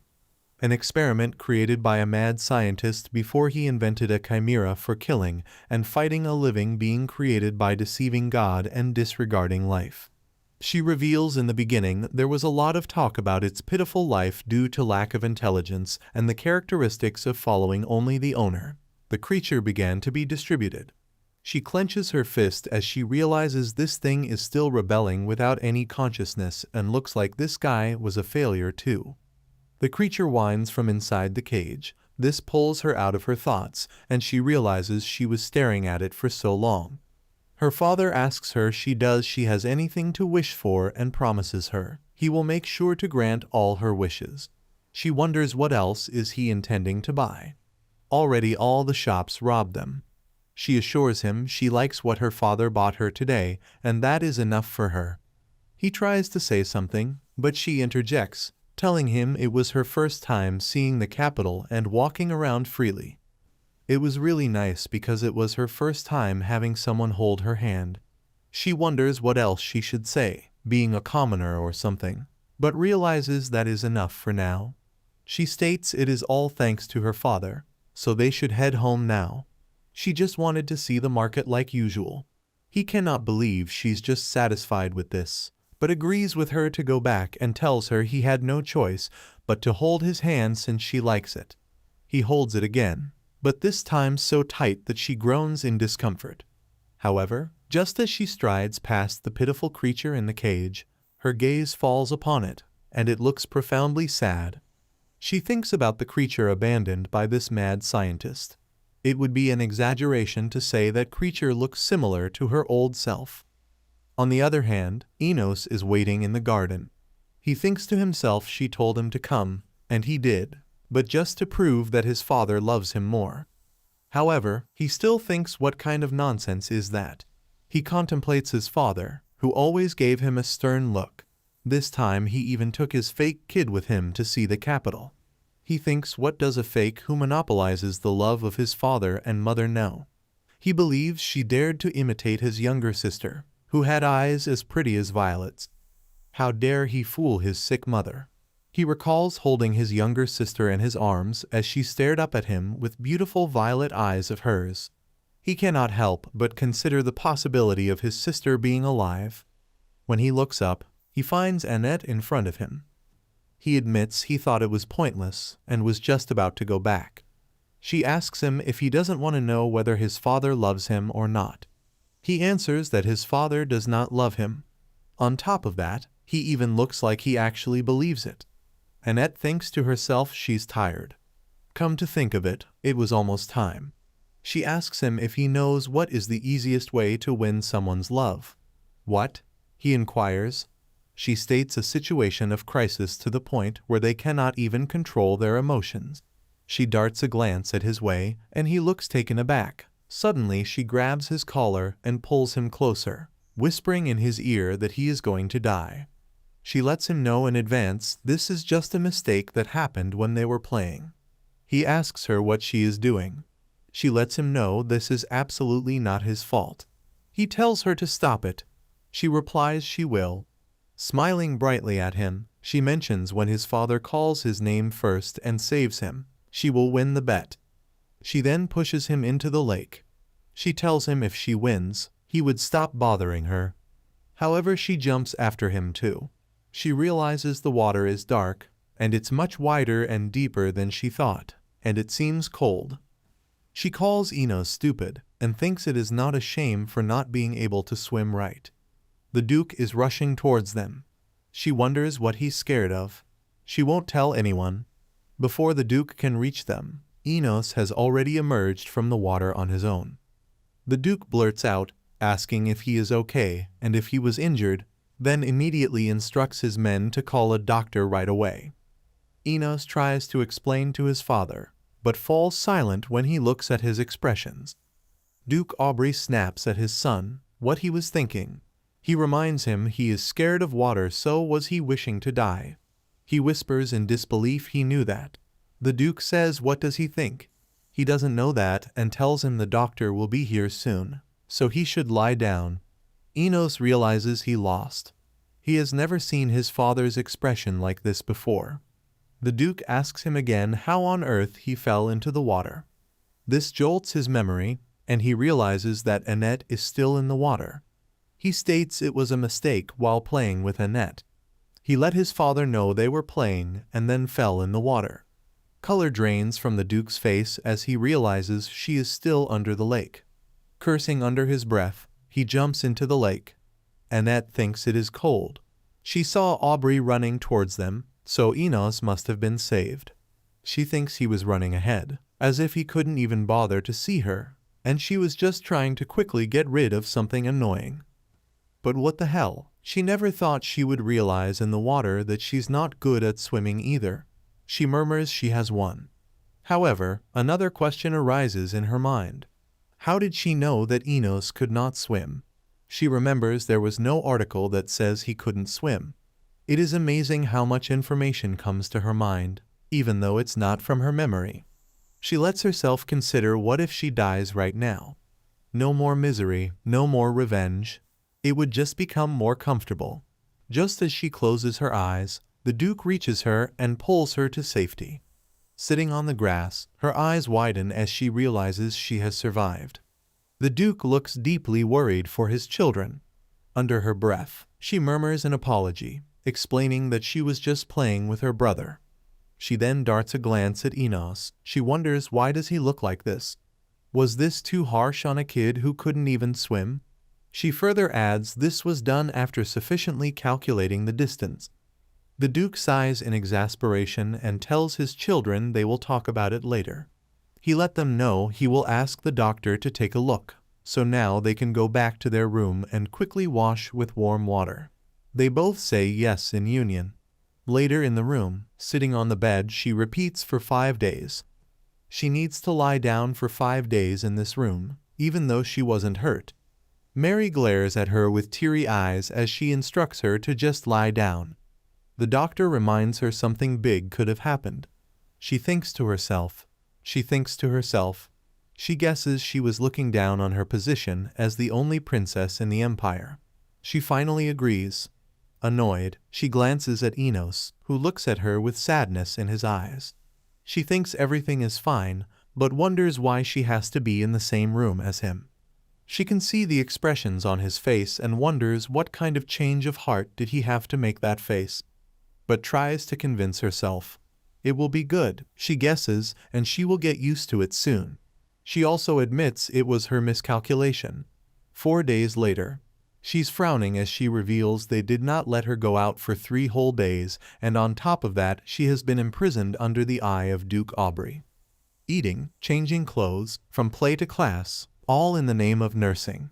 She did not know it would go this far, and this is getting on her nerves now. Besides everything else, the worst one is. She asks her brother why he's looking at her like that. He blurts out he wasn't looking at her. Annette reveals this is what they have been doing. They watch her even while she eats, and when she calls them out they pretend otherwise. When she said she was feeling better, the Duke ignored her and asked her if she was a doctor. However, if she stays like this even for a little more time her butt will melt. She jolts out of her thoughts when the Duke comments her complexion has improved a lot. Duke Aubrey tells her he will come back after work and tells her to stay in her room. She thinks to herself, just stop coming. After he leaves, she feels relieved. Suddenly Enos murmurs what she was thinking about, and there shouldn't be a bet on such a risky situation. She wonders if there was a complaint, and even if it was, he can keep on complaining. She states she is sorry about that, but it was a well-thought-out plan so he did not die. But she was almost dead, he states. Confused, she looks up at him. She admits she made some mistakes, but he cuts her off, asking what she was thinking when she couldn't even swim. She thinks to herself she just wanted to get away from him. Silence falls over them, and once he composes himself, he says in a small voice, because of that she almost died. A tear slips from his eye. She exclaims in disbelief that he's crying now. He covers his face and mumbles, "Who's crying?" She thinks to herself, what does he mean? Obviously, it's him, Enos Aubrey. She points out that this proves his father's love for him. He agrees, but adds that he also proved his love for her when he jumped into the pond to save her. She dismisses it as mere courtesy, thinking no one can die in the Duke's backyard. Frustrated, he corrects her, saying that's not the case. He announces he has never seen his father run so desperately. That means their father cares about her too. He also apologizes for calling her fake. She replies, "No, that is fine. It is the truth anyway." However, he declares he has decided he specially acknowledges her as his younger sister. She tells him there is no need. As promised, she won't bother him anymore. As arrogant as his father, he claims he knows it is an honor for her because it is not easy to have a cool and amazing brother like him. She literally gets déjà vu from it. She tells him to do what he wants then. On the dining table, Rosanna states she heard they both caught a cold after falling into the water while playing. She asks them if they are both fine now. Both siblings assure her they are fine now. She sighs in relief. Annette thinks it has been so long since she ate at a table. After taking a few bites, she's already full and wants to stop eating. When she puts the spoon back on the table, her mother notices it and asks her if she's already done eating. She's eating so little. Is the food note to her taste? She assures her the food is delicious. She reveals her body becomes sluggish and she feels sleepy if she eats too much. It was troublesome since there was always a shortage of workers at a daycare center. They all look at her with shock and worry. She quickly realizes that blurting out things like that isn't exactly a great idea. She then adds, but now she is back home and her parents are here. She guesses she should eat a lot. Rosanna tells her not to push herself too hard. Later, she's laying down on her bed because she has already eaten 5 times more than usual, and she is very full. She was also planning to go out today as she is concerned about that chimera. If possible, she would like to leave it alone, but she still seems worried. But then she reminds herself, is there any point in thinking about it? She should go out first. She calls for Mary and Gold and instructs them both to come inside for a moment. When they ask her if she needs something, she replies yes. Can she go out now? Mary asks her where she wishes to go. She tells them she wants to go to the capital. Gold informs her they will start preparing now. And other things. Annette thinks that is easy. She thought she couldn't go out without Duke Aubrey's order. Later, she's stepping out of the carriage and contemplates they are here this instant since they go by carriage. She tells Mary she has business in this store, so could she wait here? Mary does not look pleased with her demand and tells her they should go together, but she assures her it is fine. She will be back soon. After all, she can see her from here, right? Mary pleads with her to come as soon as she is done with the business. When she steps in the shop, she realizes it is weak. They did not manage it properly. She realizes that is the reason Mary and Cold are reluctant. 2 sets of identical eyes watch her carefully from outside. Looking around, she finally spots the chimera. The owner of the shop claims she is precious. She has great eyes, introducing her to a new rare animal. He states he is currently in the process of domesticating it, but it's the perfect breed to tame to her taste. She comments that his condition isn't looking good. Looks like he is dying. Stunned, he quickly denies the accusation, saying there's no way it just woke up not long ago. She thinks what a joke and asks since the condition isn't that good, how much he's selling it for. He says it is an expensive breed, so he is selling it for about 5 million dirk. She is shocked and thinks the monthly cost of living for a family of 4 is 5 million dirk, and a 5 million from a store that violates these basic hygiene laws. Despite her rising fury, she plasters a smile on her face and asks if he got permission properly, and reminds him a permit is required to import rare animals. He cannot just sell it anywhere, so he should first show her permit. When he doesn't show her, she exclaims it is really illegal, and there is a reward for reporting it to the security. He blurts out that cannot be and ends up on 3 million. However, she points out that the animal looks like it is in pain, and there would be hospital bills. She doesn't have much pocket money, so she can give him less than 3 million dirk. He points out in that case he will be left with nothing then.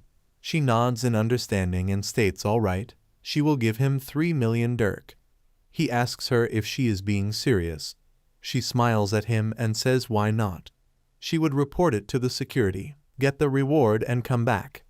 That man is quick to lower it to 300,000 dirk instead. She turns her back on him and says, "Is that so? She will be back in a week." Confused, he questions if she is not taking it now. She looks back and questions what if her father gets angry and ruins his store when she takes a sick animal with her. Can he handle it? She thinks to herself, of course, she won't tell him. Even Duke Aubrey could not be bothered for that reason. The truth is, she doesn't have money with her.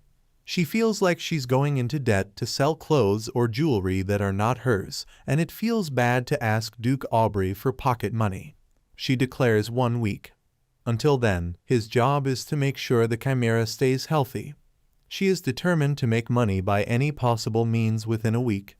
She thinks that Chimera cannot be used as a human control weapon, and it is a creature with very high intelligence. She plans to train this Chimera, so it will listen to her well and become her good ally after. It's a dark night outside the palace as a shooting star streaks across the sky. The maid mentions how that's about it, and that this is the end of her report. The Duke tells her well done. He continues to mention how the girl left right after she finished her meal and had mentioned how she was going to see a beast. The maid says that is correct. To this the Duke scoffs, mentioning how if the girl had wanted this so badly, she should have just said so. The maid mentions how sensitive the Duke is to hints and how he must have a lot on his mind. She wonders if he'll go visit the lady soon. The Duke says perhaps, before saying they never really know when or where the young lady will go, so the maid must take good care of her. He mentions how the child has been entrusted to the maid since she's among the green wind. The maid says yes, and that she will take her leave now. She then disappears from the room in a flash. After she is left, the Duke ponders about how the green wind are knights that are fiercely loyal to this family. They are knights capable of overwhelming 20 soldiers in one moment. He thinks about how it was a half impulse to add Mary and Gold to this group, before then recalling how his child can't honestly say what she wants. The Duke is looking forward to seeing her return back with the food made by a chef, as if it were a bribe. Someone then calls to His Grace asking if they may come in. He allows it. The door opens and wind flies right through, pushing his hair back. The Duke tells Shatran that he's already told her to be mindful about her behavior in this mansion. Shatran says yes and asks if the Duke called for her. The Duke mentions how the food has been great these days, and especially the meat. Shatran says it's thanks to the Duke and says that he surely didn't call her here just to say that. The Duke then mentions how she must know his daughter has returned. The Duke mentions how his daughter might come visit Shatran to ask for a favor like last time. Shatran asks if that's really true and when his daughter will come. The Duke says he doesn't know and mentions how it's a bit heartwarming. He tells Shatran to prepare food that isn't so heavy this time. This confuses Shatran, who mentions she was asleep that time and didn't prepare the food. The Duke yells in shock and asks who the sous chef was then. Shatran asks what the Duke is even talking about and tells him the young miss made it herself. This leaves the Duke totally stunned. Shatran mentions how the meat was more tender and flavorful due to the recipe that was given to the talented young miss. She continues to say no way and asks if the Duke thought she made it. The Duke tells her to leave, but Shatran asks him if he did that nervous tick even at the young miss's cooking. The Duke reiterates for her to leave and asks if she wants to be fired or something. As Shatran leaves, she laughs and tells him to go ahead and give it a try. She asks him where he'll even find a replacement chef that can deal with his picky behavior. The Duke then recalls how he told his daughter the food was strange and how he didn't like it, and how he was only eating since it was brought to him, despite it being average. The Duke now wonders if he has ever regretted something this much before. We later see panels showing parts of the room. Our female lead is now looking into a mirror as she wonders what she can sell. She notes how suspicious it would be if she were to break in through the underworld path, so she should just quit that. However, there's not much she can sell out of what's left. Her hair then dangles down, as she then thinks about how she'd been using that good soup as of late and her skin's gotten even smoother. She thinks about how hair is plentiful, and can be used for medical purposes and wigs. Hers happen to be green, which is rare. Someone is now here, as Annette wonders if it is Mary or Gold, but tells the person to come on in. As the door opens, it turns out to be Father. The Duke asks what she was doing, to which she says nothing and asks if something is up. The Duke tells her he's going north and plans to leave in 2 days. She says she understands, before thinking about how long that would take. It's the capital and would take at least 10 days to get there by horseback. The Duke says it won't be that long since they'll use teleportation magic. This confuses our female lead, to which the Duke says he and his brother have connected teleportation circles. Annette says she sees and that she will make sure to prepare well. The Duke then tells her that upon getting there, she will see a boy that's 2 years her senior. This is his brother's son. Our female lead wonders if this is the male lead to the story. This might be the illegitimate kid from the Argo family who was taken away during his childhood. He was abandoned in the forest and grew up with monsters, making him a great beast. She recalls how a mission would take place where they picked up the boy after taking out his monster mother. This assassination organization who carried out the mission saw talent in the boy and raised him to be like them. The name of this boy is Capel Argo. The Duke says he needs to reassure his brother when they get there, since his brothers have been worrying the Duke can't find his daughter. The Duke tells his daughter to please try and get along with this child, and to be careful since the child can be aggressive. Annette says yes, as the Duke then mentions how the atmosphere is different when it's just them. Annette wonders if he likes that, before telling him to not worry, as she'll handle this mission with no mistakes. She also smiles, and she thinks he prefers that. The Duke seems nervous as he then tells her something important. He reaches his hand out to the child. Her eyes then flash as she stares. She notes how beautiful it is as he presents her with a necklace. She wonders if he's giving it to her and asks what it is. The Duke asks if she doesn't even know what that is and says it's something that he picked up. She wonders if he's supposedly picking up jewels now and when this dishonest dude will grow up. The Duke tells her he usually gives it to direct descendants, but that he's choosing to hand it to her. The jewel carries a seed that is blessed with the green power. She recalls how he said he picked it up and how that doesn't matter now. She says thank you and tells him it's so beautiful after having placed it on. The Duke looks taken aback by this for a moment. He then changes the subject, asking if she knows about the power of rust, and that he'll explain to her now. He mentions how in the Empire, there are 4 founding families that each have power and maintain the balance within the country. Their family has rust. They have the ability to hear the sounds plants make throughout the world. One can control them and are able to heal most types of injuries. The Argo family has what is called Azure. They are able to control anything that has been mixed with water. They are able to purify contaminated water and make it safe to drink. The next is Inga, who come from the east. These people control foe, or more specifically fire. These people are barbarians, and it's best to avoid them. They have the power to annihilate. The last family would be Ardius of Darkness. These people are not very sociable, and Annette likely won't have to deal with them. These people control darkness, so their temperament is quite gloomy. The Duke tells her to not bother trying to please these people if she encounters them.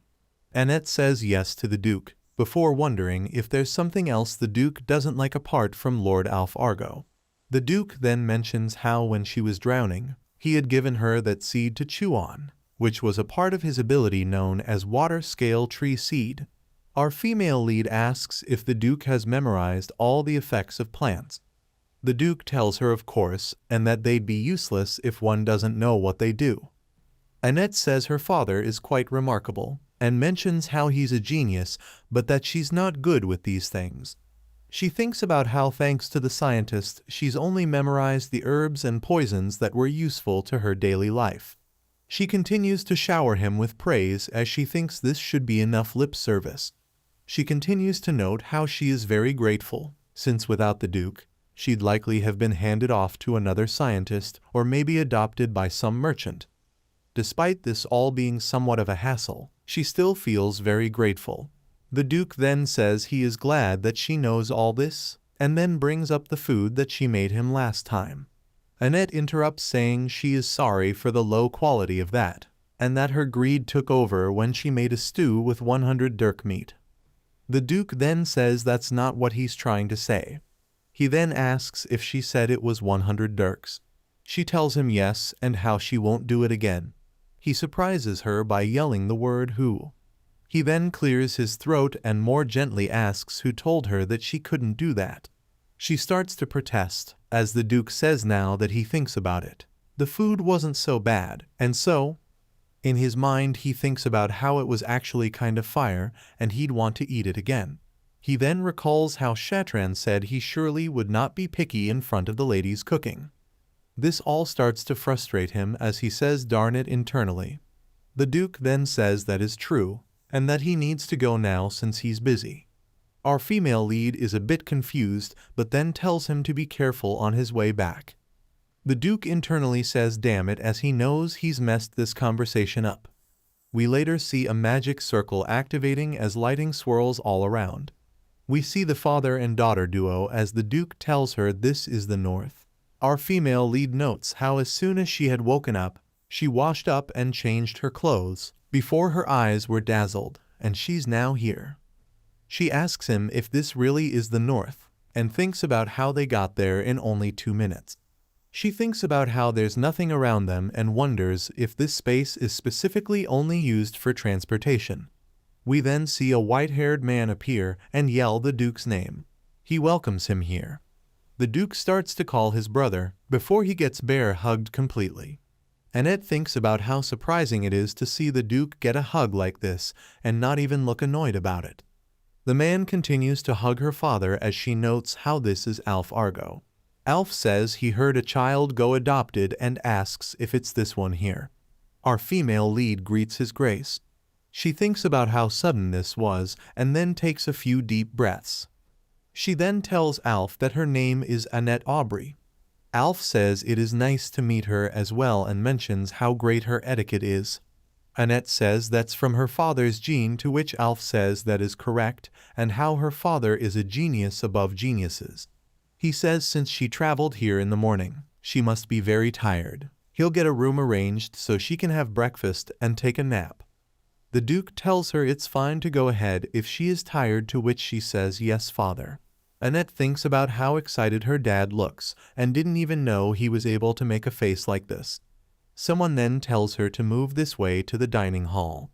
Our female lead thinks about how she's already full. Alf tells them to have a seat as the Duke agrees. Alf then asks a maid where Capel is. The maid says they're getting fetched. Our female lead wonders if the protagonist is finally making an appearance. Alf tells her that his son is yet to have proper etiquette, and tells her to please be understanding. Our female lead smiles and says she will. She thinks about how Capel must just be cautious due to living with monsters. Alf then says she doesn't need to be too formal with him, as Annette then calls him Uncle Alf. Someone then calls to his grace Alf as Annette thinks it is finally happening. It's the protagonist from this world. We see him growling and gritting his teeth together. Our female lead stares silently. Capel continues to make sounds as Annette appears stunned and wonders if he's trying to be a beast right now. Alf looks at Annette nervously, knowing how odd this must be. He then tells them to wait a moment as Annette's father says okay. The Duke then walks toward the door where sounds continue to rain in. The Duke then tells Annette that the heir of Argo grew up with beasts since he was a child, so he's unable to speak. Since they can't communicate with them, they've been unable to teach him anything. He currently only has skills in martial arts and assassination. This causes even the elite of the Duchy and Blue Sky Knights to struggle to deal with him all the time. Annette thinks about how it was actually monsters and not beasts that raised him, and she has no clue what to say at a time like this. She tells her father that she'll try her best to get along. The Duke sighs and says okay. Something in her mind then recalls how the female protagonist of the story should have come here by now and taught Capel diligently. She taught him everything from counting from 1 to 10, and of course Capel would fall for this protagonist. Our current female lead sits thinking about how whatever this voice is should not insert interpretations as it were her own thoughts.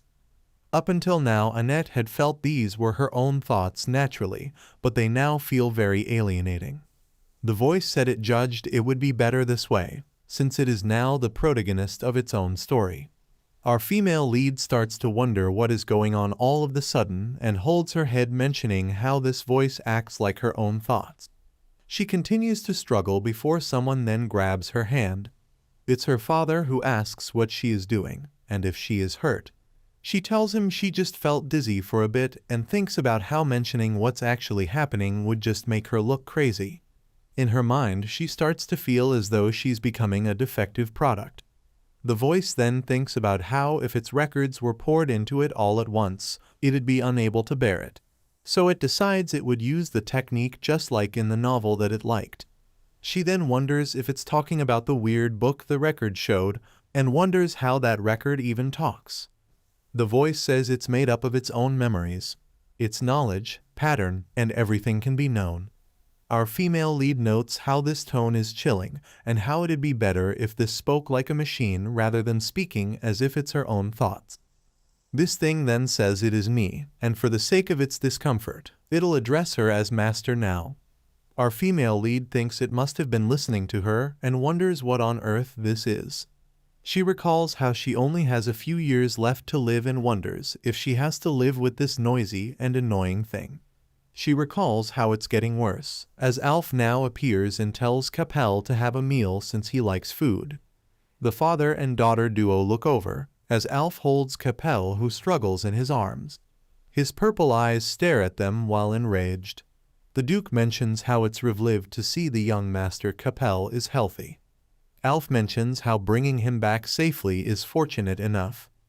Annette notes how it's quite ambitious to bring Capel to a meal like this and wonders what these adults are thinking treating a child in that condition like this. Of course he would rebel if he had to do something he doesn't want to do. They are using only strength to suppress a child that's lived in a world with monsters. Alf then tells the child to sit down and eat then. He continues to act out before Alf, then yells to stop, which stuns him.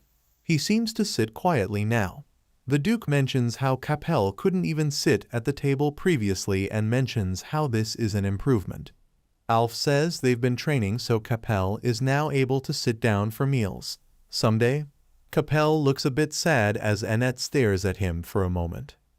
She thinks about how this sort of discipline is wrong, but that even if they speak firmly he'd not be able to understand. He'd just think they're yelling at him. Annette thinks he should not be treated like this and then starts to move out of her seat. She goes right before the child and then asks if they should eat over there. Her father yells at her as Annette thinks Capel must not be afraid, and that it's better if he trusts her. We later see her seated on the floor with a piece of bread. Both the adults are stunned as she joyfully eats it. Even Capel is alarmed as he watches her eat the bread. Alf yells at Capel as we then see him joyfully join up with Annette. The Duke starts to speak, but Alf tells him to wait. The Duke wonders what his brother is doing.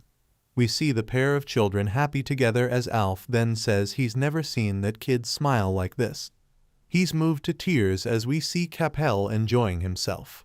It doesn't escape Annette's notice that they brought a whole roasted chicken.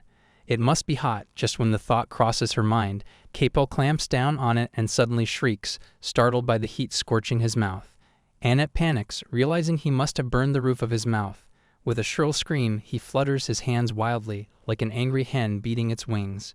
She concludes he must really be angry as the thought crosses her mind that there might not be hot food in the wild. Seeing the condition of his son, Alf steps forward to reach out to his son, but he halts as soon as Annette calls his name. Annette, looking as though the weight of the world rests on her tiny shoulders, sighs deeply before calling a gloomy Capel and stuffing the bread into his mouth. Capel looks like an angry cornered kitten hissing at Annette, but his eyes soften when Annette gently pats him on the back. She beams at him with a radiant smile and remarks, "Good job." Capel hesitantly gazes at her face. She shoves the bread into his mouth again and declares this is a reward for him. He looks annoyed, but his eyes flutter open when the taste fills his mouth. He stares at the bread with his mouth wide open, leaving Annette perplexed until the book explains to her that the bread that he used to eat was the hard and tasteless bread provided by the Assassination Guild. In response, she freaks out, shock written all over her face as she realizes this record book explains useful information from past memories. However, she has a complaint, though it would be nice if it gave a heads up beforehand. Meanwhile, Alf gazes at his son with soft eyes, concern palpable on his face as his son eats quietly. She begins to make her way to the table, and as expected, a quiet Capel trails after her. Capel settles himself on the other side of the table from her. She flashes him a big smile and encourages him to finish his meal now. With a touch of embarrassment, Alf agrees and murmurs a soft thank you to Annette. However, Annette turned out to be a steak shuttle all day that day. Why? Because Capel Argo would not eat anything unless she cut it for him. As she walks down the corridor, she sighs, having lost count of how many pieces of steak she's cut. But the poor girl still couldn't catch a break, as a bump has attached itself to her, hiding behind a plant to remain unnoticed. Annette finds it strange to see the hair of the Argo family acting like this in the mansion. She wonders where all the staff are, and if he has evaded them. After contemplating something, she realizes there is no choice. Putting on the smile she has only reserved for him, she calls out to him, offering her hand to encourage him to hold it. He remains expressionless, and to Annette, it couldn't be more obvious. Out of nowhere, the book issues another alert, startling her. The book reveals there is a training that Capel has received to not show emotions on his face and mostly maintain a blank expression. With a perplexed frown, she wonders, what on earth is this? But soon the realization hits her that he has been trained to mask his feelings, and she reacts with a stunned, no way. The book lets her know her thoughts are correct, and it won't say otherwise. Her irritation is aimed at the book now. She did ask for a heads up earlier, didn't she? When her hand slips into his, she realizes how rough they are. She can't even think of them as a child's hands anymore. In the library, she's hunting for the books to get rid of the ancient language on her forearm. She has not given up on her life just because there's a deadline. She believes if she endures well, she could probably live comfortably with the support of the Aubreys for the rest of her life. Without warning, the book issues a new alert. It reminds her the Aubrey family is walking the path of extinction.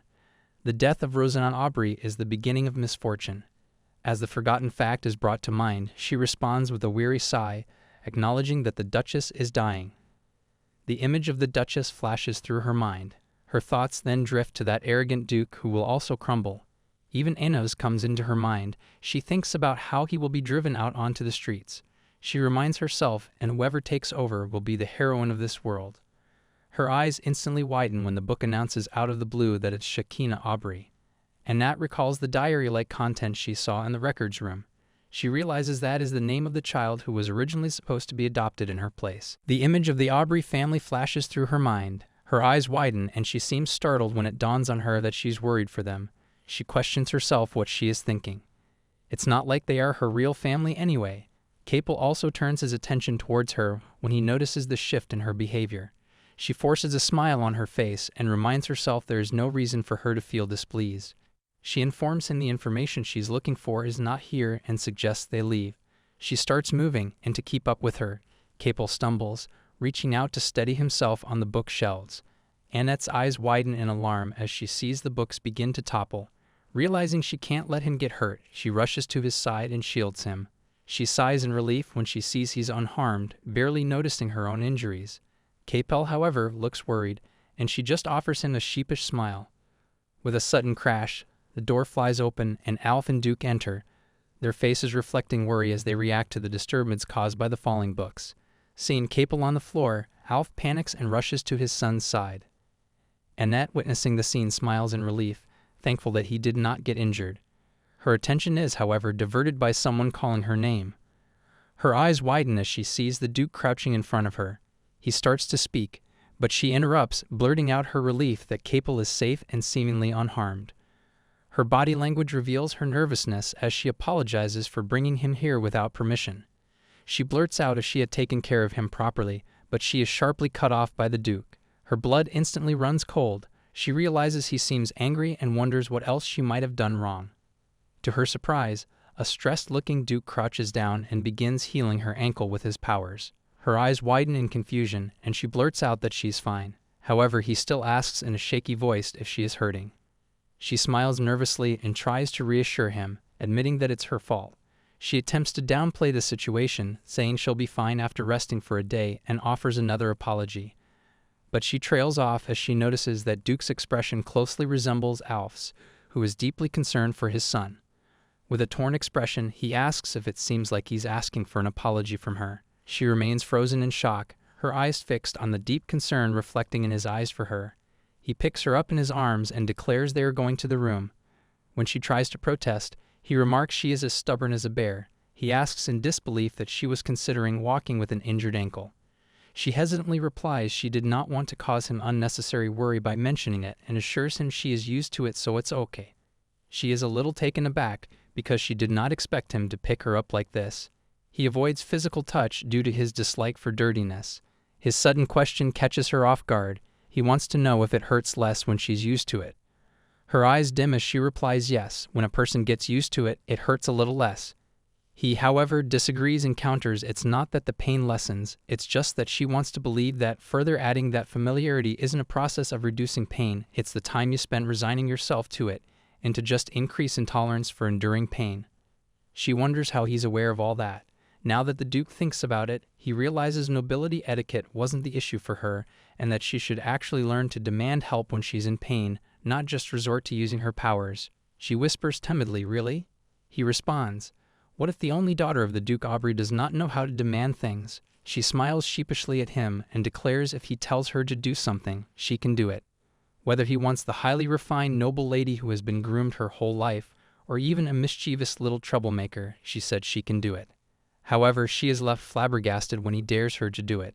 She reminds him, but she is known as a bright and lovely genius. However, he believes people can change as they grow up, through tantrums and act up. She raises a question that if her personality suddenly changes, then wouldn't she be crazier than she currently is? She cannot help but wonder, has his preference changed why he's acting like that? He nonchalantly questions, so what? Who would dare to say anything? He encourages her to never hesitate and say and do what she wants. The lie slips from her mouth effortlessly that she does not harbor any desire like that. In response, he instructs her to figure it out then. As he walks down the corridor, escorting her to her room, she questions didn't he treat her earlier? So she doesn't think there's any reason for him to keep holding her. He sighs and says she doesn't understand. He questions if she thinks his healing powers are a cure-all. He believes it would be troublesome if it recurred, so he has to be careful. That's why he is holding her. He doesn't forget to remind her, though, that it is an honor for her. She startles when the book abruptly announces no, it is actually a cure-all. It reveals the healing ability of the head of the house with the power of rust is so powerful that it can instantly revive a person on the brink of death, regardless of external or internal injuries. Now that she is focused, the book continues that although it cannot prevent natural diseases, it can heal necrotic skin and even extend life. She then realizes that there's no real need for him to hold her. It dawns on her that he is genuinely worried about her. He lets her know from now on she is not to get hurt. It's a hassle. For the first time, a genuine smile lights up on her face as she realizes he was not honest at all. Upon reaching her room, he sets her down on the floor. She is surprised to feel no discomfort at all. So absorbed in examining her injury, she only snaps back to the present when his voice cuts through the air. Looking away, he confesses he detests the act of healing someone. He admits even if someone were dying in front of him and he could have the choice to save them, he would not save most of the people in the world, because he's not that moral, ethical, or humane. He further explains that if he were to save only 1% of people in the world, half among them would be due to unavoidable circumstances, but the other half would be among those who he would do anything to save, and she falls under the category of them. Her wide eyes look at him as she silently whispers, out of self-interest. Unable to believe that he would do anything to save her, he simply replies no, it's because she falls under the category of those he would do anything to save. He admits the relationship started over a 5-year deal of a contractual relationship, but it does not mean it doesn't matter to him. His eyes filled with tenderness gaze into hers as he expresses his wish for her to feel free to say whatever she wants or needs. And then he completely wrecks the heartfelt family moment by forcing in a reminder that he is a perfect man with money, honor, and even looks. He never misses the chance of showing off in front of his daughter. She slips her tiny hand into his big one and declares she doesn't particularly want anything. He suggests then she should make something up. She sighs deeply, confusing the Duke, who questions why she is sighing. Is she still in pain? but she assures him that thanks to him, she does not feel any pain at all. His earlier words keep echoing in her mind that whether it's a 5-year deal or a contractual relationship, it doesn't mean it's insignificant to him. She realizes his words make her feel like she has to do her best too. She recalls in the past there was a researcher who created the cure for the illness the Duchess is suffering from. Now she is determined to start by finding that researcher. The next morning, she wakes up early and changes into her outdoor clothes. She realizes that taking a day off was a wise decision, as thanks to this, she has a great opportunity. A chance to meet the eccentric scientist. She is aware if the Duke finds out she's going, he will surely want to come along. That's why she is awake early and sneaking out, only leaving a note by the bedside. As she steps out of the mansion, the carriage is already waiting. She informs the coachman that she needs to meet her mother and requests to take her to the Cuff region. Upon arriving at her destination, the coachman helps her down by practically plopping her to the ground. She finds it super embarrassing to be treated like a child. She looks around the place and finds many wooden houses. Weapons are also displayed everywhere around. She remembers they said the eccentric scientist lives on the outskirts of the village and that he also works as a grave digger, so people rarely visit him. After arriving at the cemetery, she looks around and notices a hut standing beside it. She slightly knocks at the door and calls out to him. The gloomy atmosphere around her is forcing her to consider how scary this place would look at night. When there's no response, she screams at the top of her lungs, asking if he's there and introducing herself as a guest. When she finally realizes she is not welcome here, she gives up thinking it cannot be helped. However, in case of unforeseen circumstances, she decides to leave a letter, leaving with the hope that they might contact her. Back at the mansion, the Duke looks down at her with a stern, suspicious gaze, the kind parents give when they think the child is up to no good. She blurts out that she went for a walk. However, her deer-in-the-headlights expression suggests otherwise. When she continues to receive the deadly glare, she clarifies she did not do anything strange, trying to reason with him that she did not do anything risky either and was just really a walk. She tries to convince herself as well that she did have a walk of sorts. Unsure whether his anger will subside after her explanation, she decides to use his weakness against him. Clutching his jacket, she smiles and points out it's the first time he's come to see her, promising that next time she'll wait for her father. Her father, aware of the brat's attempt to manipulate him, but still unable to resist her cuteness, sighs and rubs his forehead in frustration. He decides to drop the subject and instructs her to go inside for lunch. In the dining room, her uncle is present too. After she's done eating her meal, she excuses herself but is stopped by her uncle, who needs a moment of her time. He expresses his desire to apologize to her. Annette looks surprised that he's willing to apologize. She also believes Duke Aubrey would not appreciate him apologizing. Alf states he never imagined that Capel would evade the guards and go after her. He also heard she injured her ankle and wants to know if she is all right. He then addresses the Duke, admitting that he caused him a lot of trouble.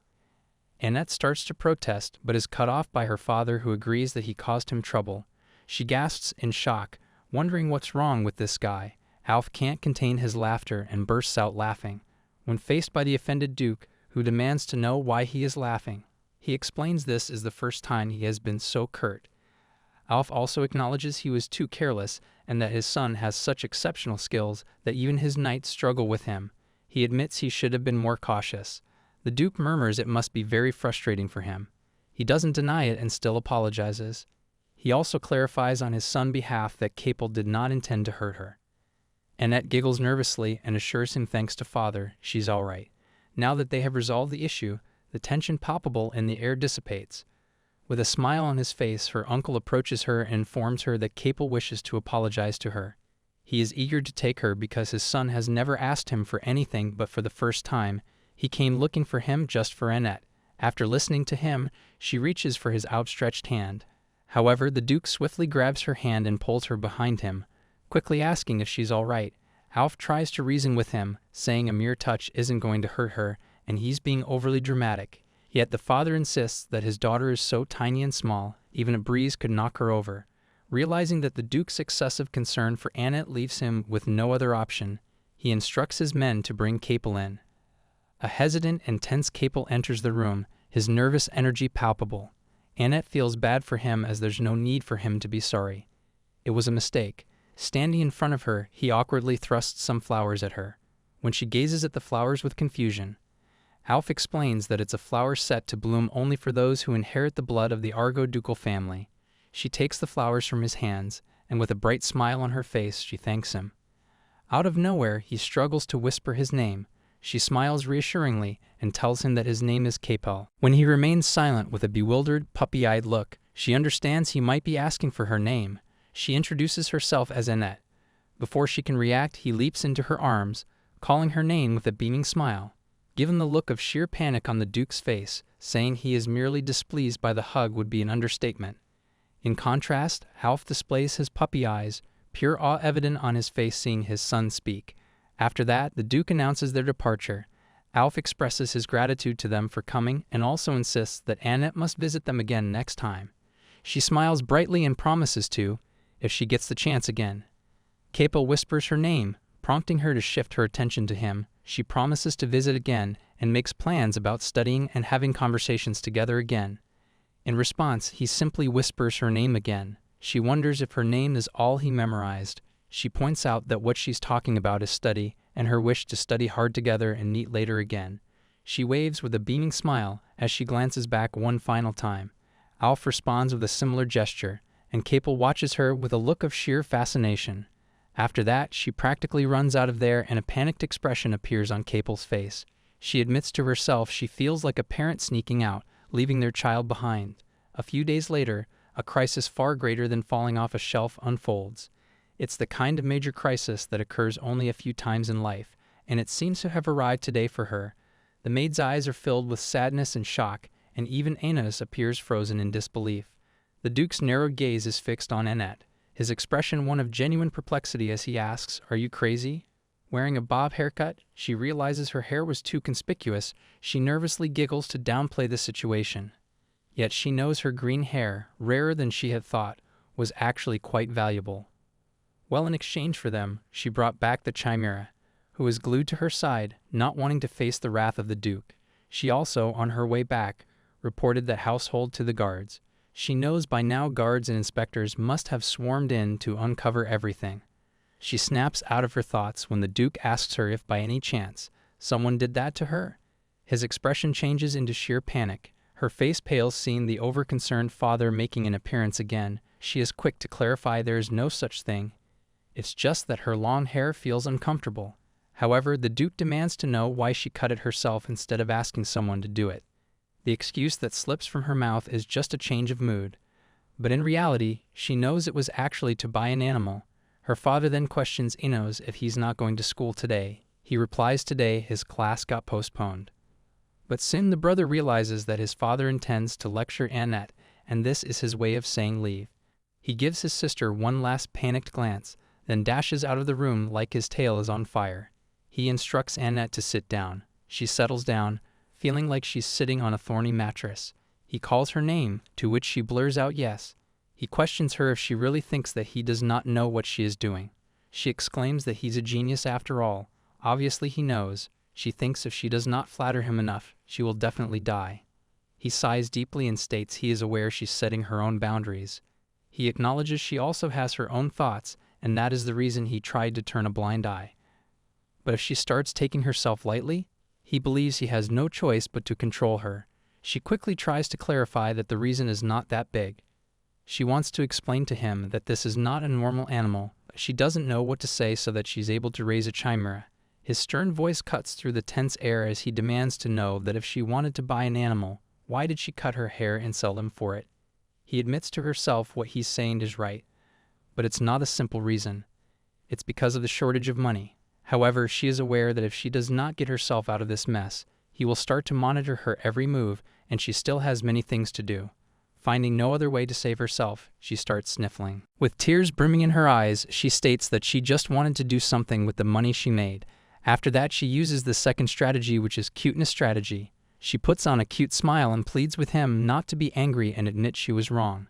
Her strategy successfully works on him, but he knows what she is doing, so he almost shouts at her to not think that everything in this world can be solved by being cute like that. However, she only hears the part where he called her cute. He then also reminds her if something happens to her, her mother will be really upset. She replies yes, she knows. His eyes then trail to the animal still glued to her side. He inquires what animal it is.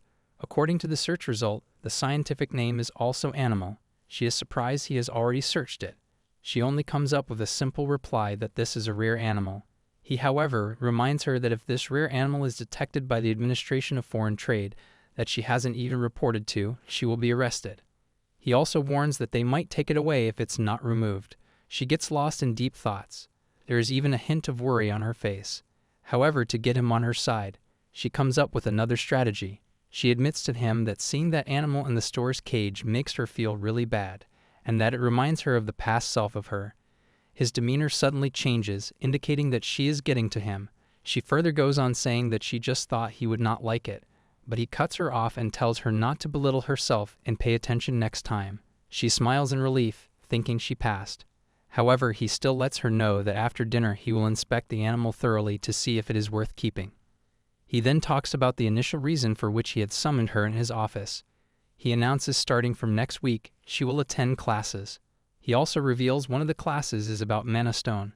Instantly gets her attention and her eyes widen. He asks her how she was aware of the mana. He reveals he did some tests according to what she said and found out Mana Stones actually contain many different forces that only melt at special temperatures. She thinks about the name given to that man, Crazy Scientist. It's not like he got that name by accident before doing the Chimera synthesis test. He conducted a Mana Stones synthesis experiment. She also thinks about how if it weren't for 987 degrees temperature, she would have known the Mana Stone would not melt. However, she's aware she cannot be truthful about this. Anyone who would look at her will think she's a strange person. So she just smiles gently and states she just knows it. He lets her know Mana Fusion is expected to be commercialized soon and he'll show the contract later. She is delighted to hear this news because now she will have her own money. She stares at the contract before her with her perplexed eyes. She points out that he has made a mistake. However, he nonchalantly replies, "What is she even saying?" He checked carefully and did not see anything strange. She points at the specific sentence to show him the percentage of profit he is sharing with her. However, he keeps up with the act and says he doesn't see anything wrong there. She tells him not that part, but the other, and he's looking at the wrong side. She approaches him and stands by his side to make him see clearly and points it out. She believes another 0 has been added. A gentle smile appears on his face, with an unusual softness in his eyes. He murmurs there are 2 zeros for a reason. It dawns on her that he's not giving her 10% of the profit, but all the 100. She looks away, flustered, and lets him know this is going to be a huge hit. Then he will regret it. He reveals the reason he is doing this. Since she does not accept what he gives her, he has no choice but to give her everything she earns. She thinks to herself he will regret it, but then rethinks again because he practically monopolizes most of the Empire's commerce. She expresses her wish to revise the contract a bit and declares her intent to transfer the exclusive distribution rights to the Duke's house in case something happens to her. He looks at her in disbelief and repeats her words to make sure he heard it correctly. She shrugs nonchalantly and says they never know what might happen. She picks the pen up to sign on the contract that transfers her rights to him, but he snatches it away saying no need for that. She tries to reason with him that it will be such a waste. She wants to blurt it out that if she does not develop the Duchess medicine, both she and him will die. However, regardless of that, she's going to die anyway. She knows that. When she does not say anything, he just narrows his eyes at her. She points out that he can put such a clause in the contract, but he makes it clear in no uncertain terms that it won't happen. Out of nowhere, he remarks she's doing her part well. This catches her off guard, and she looks at him in confusion. He clarifies that what he meant was seeing her makes him feel like his daughter really came back to life. Her demeanor suddenly changes, but he remains clueless to that. He shuts his eyes as if in pain and murmurs that he just couldn't help but think as she had grown up safely, she would have been like her. Her small frame suddenly looks vulnerable. She responds that is fortunate. That means she is doing well in her role as a daughter. He agrees, but then changes the topic. He wants to tell her about the snacks he bought for her, but she cuts him off, saying she has a lot of work piled up. Without waiting for his answer, she bolts out of there. Confusion and unease flicker in his eyes as he watches her walk away. Annette's eyes are filled with sadness as she wonders about what she just did, making up an excuse that she had work piled up. Who'd even believe that? She berates herself for forgetting that it is just a contract adoption. She admits at some point she started to mistakenly believe that they are a real family. However, she reminds herself that to the Duke, she is just a girl playing the role of his daughter. And it's natural for him to think that way. The chimera who meows like a cat gets her attention. She cuddles with him and remarks that he's quite clingy. Her eyes are filled with an unusual sadness as she coaxes herself to not get too upset. It's just as it is. She's not a real daughter, just someone doing a stand-in job well. Her thoughts then drift to how things are going according to the plan. When the synthetic mana stones are revealed, she would receive an invitation. The Empire's most influential scholar will be chosen as Scholar of the Year, and the association invites and shares knowledge with the scholar. It happens in the Imperial Scholars Association. It's called a conference, but it's actually a banquet. She remembers the crazy scientist being selected as Scholar of the Year at the autumn banquet with synthetic mana stones. She believes in 2 weeks the mad scientist would probably have completed his development. She also thinks regardless of the autumn banquet that's 2 months away, she will present her business in 2 weeks. Her plan is to make him watch how his time and efforts get stolen right before his eyes. When she looks at the curled-up animal in her arms, it hits her. It doesn't have a name yet. She wishes that, even if she's gone, it lives long. After thinking for a moment, she names the animal Chess. Her reason for naming him that is because of her wish for him to cunningly survive any difficult path. She is so absorbed in cuddling the animal in her arms that she only opens her eyes when she senses a change in its body and sees wings appear. This catches her off guard, but then she recalls that chimeras are said to possess mysterious powers. She wonders if this is one of them. When she looks again, the wings have already vanished. Her thoughts are interrupted when someone calls her name. It's the Duke, who is running after her and insisting that she join him for snacks. She forces a smile on his face and states she has already eaten. She's relieved to know he did not catch the sight of the wings. However, the Duke is nothing if not insistent. He urges her to eat those and makes up a whole huge lie about how someone randomly said he did not want the limited edition animal cookies from the most famous bakery in the capital that only sells 20 a day and happened to find him out of all the people in the capital to request him to throw them away. However, the kind Duke thought it would be a waste, so he brought them, but he doesn't really like sweets. Annette can't help but wonder what's with this long-winded excuse. She is also aware that if such words even escape her mouth, people will find her strange, let alone the big Duke. She sighs deeply and finally relents, saying she likes her milk warm with lots of honey. A smile appears on the Duke's face. He looks like a kid who got his favorite candy. After instructing her to come to his room in about 10 minutes, he rushes out of there to make arrangements. She asks herself, is she crazy for finding this cute? A sad smile appears on her face as she thinks he could have just said he brought them because he wanted to eat together with her. She realizes she has grown fond of this household, and the old her would have laughed at even such a thought. But this only fuels her resolve even more to find someone who can develop the treatment for the Duchess' illness. She is determined to find them no matter what it takes. However, she's aware she might provoke his anger again for acting on her own. Annette thinks that if she asks for Shekel Aubrey's help, she knows for sure that he will help her. However, she cannot honestly say it. She won't be able to answer him if he asks her how she found out. If he started to treat her like a witch, then the days after would be one hell of a headache. She wonders if it would be ok if she approached the person who invented the course and offered them to come work for them as a servant. She thinks that they have received help from the Aubrey family in the past, so she thinks it will be possible to bring them in. She then looks at the clock and realizes it is time to go as Enos will be waiting for her.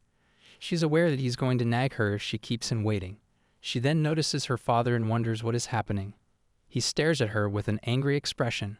The butler thinks that he would give them -5 points out of 10, as he does not think he would say that to a person he feels uncomfortable with, especially someone he merely adopted as a substitute.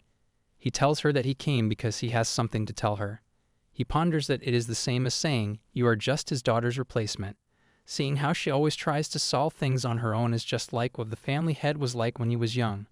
He thinks if only that scoundrel Pedro did not run his mouth. He looks at her and wonders how does this pesky little thing resemble him. He thinks she's always making him worried. He tells her that it is true that she reminds him of his own daughter whenever he sees her. Even so, he has never thought of her as his daughter, and it does not only apply to her. He thinks about it often when he sees kids around her age. He states that there's a huge difference between both of them. She tells him that means he is fond of her, right? He responds that is incorrect, and he cannot come to be fond of anything. She wonders, what the heck? What is this rebellious phrase that sounds like peak puberty? She questions. Isn't it sad not to be fond of anything? He tells her the moment he becomes fond of something that will become his weakness. This makes her a bit stunned. He continues that it will suffocate him and eventually be taken away from him, so it is better if he doesn't come to be fond of anything. She clenches her fist and responds that he should continue to not like her. He asks her what does she mean. She tells him it just crossed her mind. She knows it is because she will leave him someday. She smiles and mentions that is why they should not like nor hate each other too much since they will be parting ways in 5 years. This makes him a bit sad as he tells her that she does not have to tell him that it will always stay that way. She thinks of him as heartless. She wonders if he would even bleed a single drop of blood if she stabbed him. She thinks if blue blood exists among the nobles, it would be him.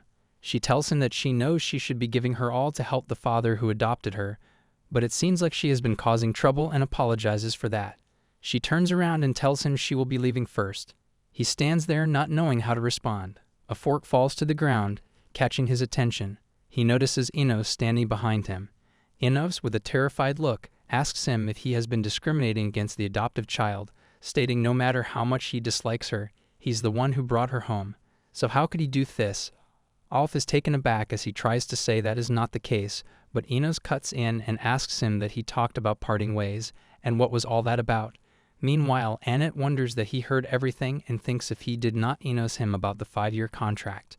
Alf mentions it is not something he should be concerned about. Enos claims that he is concerned because he is going to eat snacks with her. Alf asks him if he means to talk about the snacks that he was about to throw out. Enos questions who says that he's going to throw it out. Meanwhile, Annette thinks he must feel wrong since he went out of his way to go out and buy it early in the morning. She is aware that they are both angry, and it is funny how they cannot retort since they are both guilty about something. She wonders if she should play a joke on them. She yells that it is okay, and she does not mind eating food picked up from the streets or thrown away, mentioning that there were many instances where she had to starve at the orphanage, causing both of them to be totally shocked. This makes her wonder if she went overboard. Enos comes over, telling her that the milk has already gone cold. She runs and states he should wait for her. After some time, she asks him if he is mad. He responds that he is not. He tells her to eat everything, but looking at all the food, she responds that she does not think she can eat everything. He states still she should have as much as she wants, and he will go warm up the milk. She notices one of the cookies and finds it really cute. He's glad she finds it cute as he stood in line early in the morning to get that. She mentions that she should thank the person who discarded these cute cookies to him, but regardless, he's the one who brought the cookies. She states that he was trying to dispose of them, right, and she's so proud of him that he did not. He's totally shocked as she wonders if she's teasing him too much. He gives her another one and asks her to have that too. Anyhow, it was a peaceful day for her. Alf was very shocked though. Annette called her as she went to him. She asks him if he actually bought her a gift. He tells her that unlike Enos, he acquired these snacks from a factory he personally visited, whom he then signed a contract with upon inspection. She was totally confused as he even told her she does not have to thank him. She ponders that she wants to ask him what is the meaning of this. She tells him that he bought the snacks along with the factory, and it is her first time receiving a factory as a gift. Not to mention she won't be able to operate it. He tells her that he will handle its operation, but the profits will go to her. She tells him, but she has never accepted such a grand gesture before. He states that you will only be receiving them more often from now on, so she better get used to them. She ponders that perhaps she's not cut out to be a noble, as this is already making her heart pound so fast out of fear. She thinks that she will just let him take care of it. She knows she's going to be chased out when his real daughter appears anyway. But then she's totally confused as she realizes what is going on with her head. That's not what she was thinking anyway, but someone says that it is what she actually thinks. She wonders if it is the Book of Records. It slipped her mind since it has been so quiet. She knows that is what the peculiar Book of Records is mistaken about. She wishes for them to stop talking as if they are her thoughts. She thinks, by the way, rather than being adopted. Is Capel the actual daughter of this household? She wonders, was not the Duke's actual daughter supposed to be dead? As Bookie, the peculiar Book of Records, states it won't be responding to prevent misinformation from being spread. Annette wonders that it's just a book, but it's acting petty. She thinks that it is sulking. She means it's not an invasion of privacy to read her thoughts whenever it wishes. Besides, it looks like the name Bookie is to its liking. Bookie says that it has simply provided her with a special, incredible, and unique power, stating that Capel is indeed Duke of Aubre's biological daughter. Annette ponders that Bookie is saying his real daughter is alive, thinking then perhaps it would be better for her to go looking for her and receive the award. Bookie tells her this is found in the records. She asks Bookie if it is suggesting that it might not be the case, Bookie responds that precisely these are found in Master's records. This is exactly what is written in her records. However, it is the victor's permanent right to leave whatever they wish from their perspective. Just like how a horrific tyrant is glorified to be a wise king after attaining victory. Unlike a myth, it could actually be written as the truth. So what Bookie is trying to say is that Shekinah is a fake, and she was pretending to be his daughter. She asks Book of Records if that's what it's trying to say. Bookie corrects her that it is not Book of Records but Bookie. She tells her that the world recognizes Shekinah as Duke's one and only daughter. This will remain as the undying truth unless the real one emerges. Annette realizes that means she has to go look for the real daughter, not the fake Shekinah, but his biological daughter, dead or alive. Right then, the Duke calls out to her. He asks her what is she thinking so deeply about that made her unable to answer him. She stutters and questions if she is finding it hard to believe that she will become someone formidable. She wonders if he told her something when she was talking to Bookie, as she did not hear him say a word. She responds yes, of course, because she was not born a noble. She thinks that she should just gloss this over. He tells her it does not matter because she is the sole lady of this household. The others do not have daughters after all. She thinks that is right. The other dukes do not have daughters. That is why it caused quite the uproar when the news of Shekinah Aubrey's adoption hit the papers. As if it were solely for Shekinah Aubrey, circulating around her at the center of all, as if it were to create her very own world. He tells her that White Season is soon approaching, so she will see it by herself. She asks about White Season. He tells her to just think of it as a meeting between the four dukes and the emperor to share their opinions. Those who are bearers of the four powers have to report to the emperor periodically and exchange intel.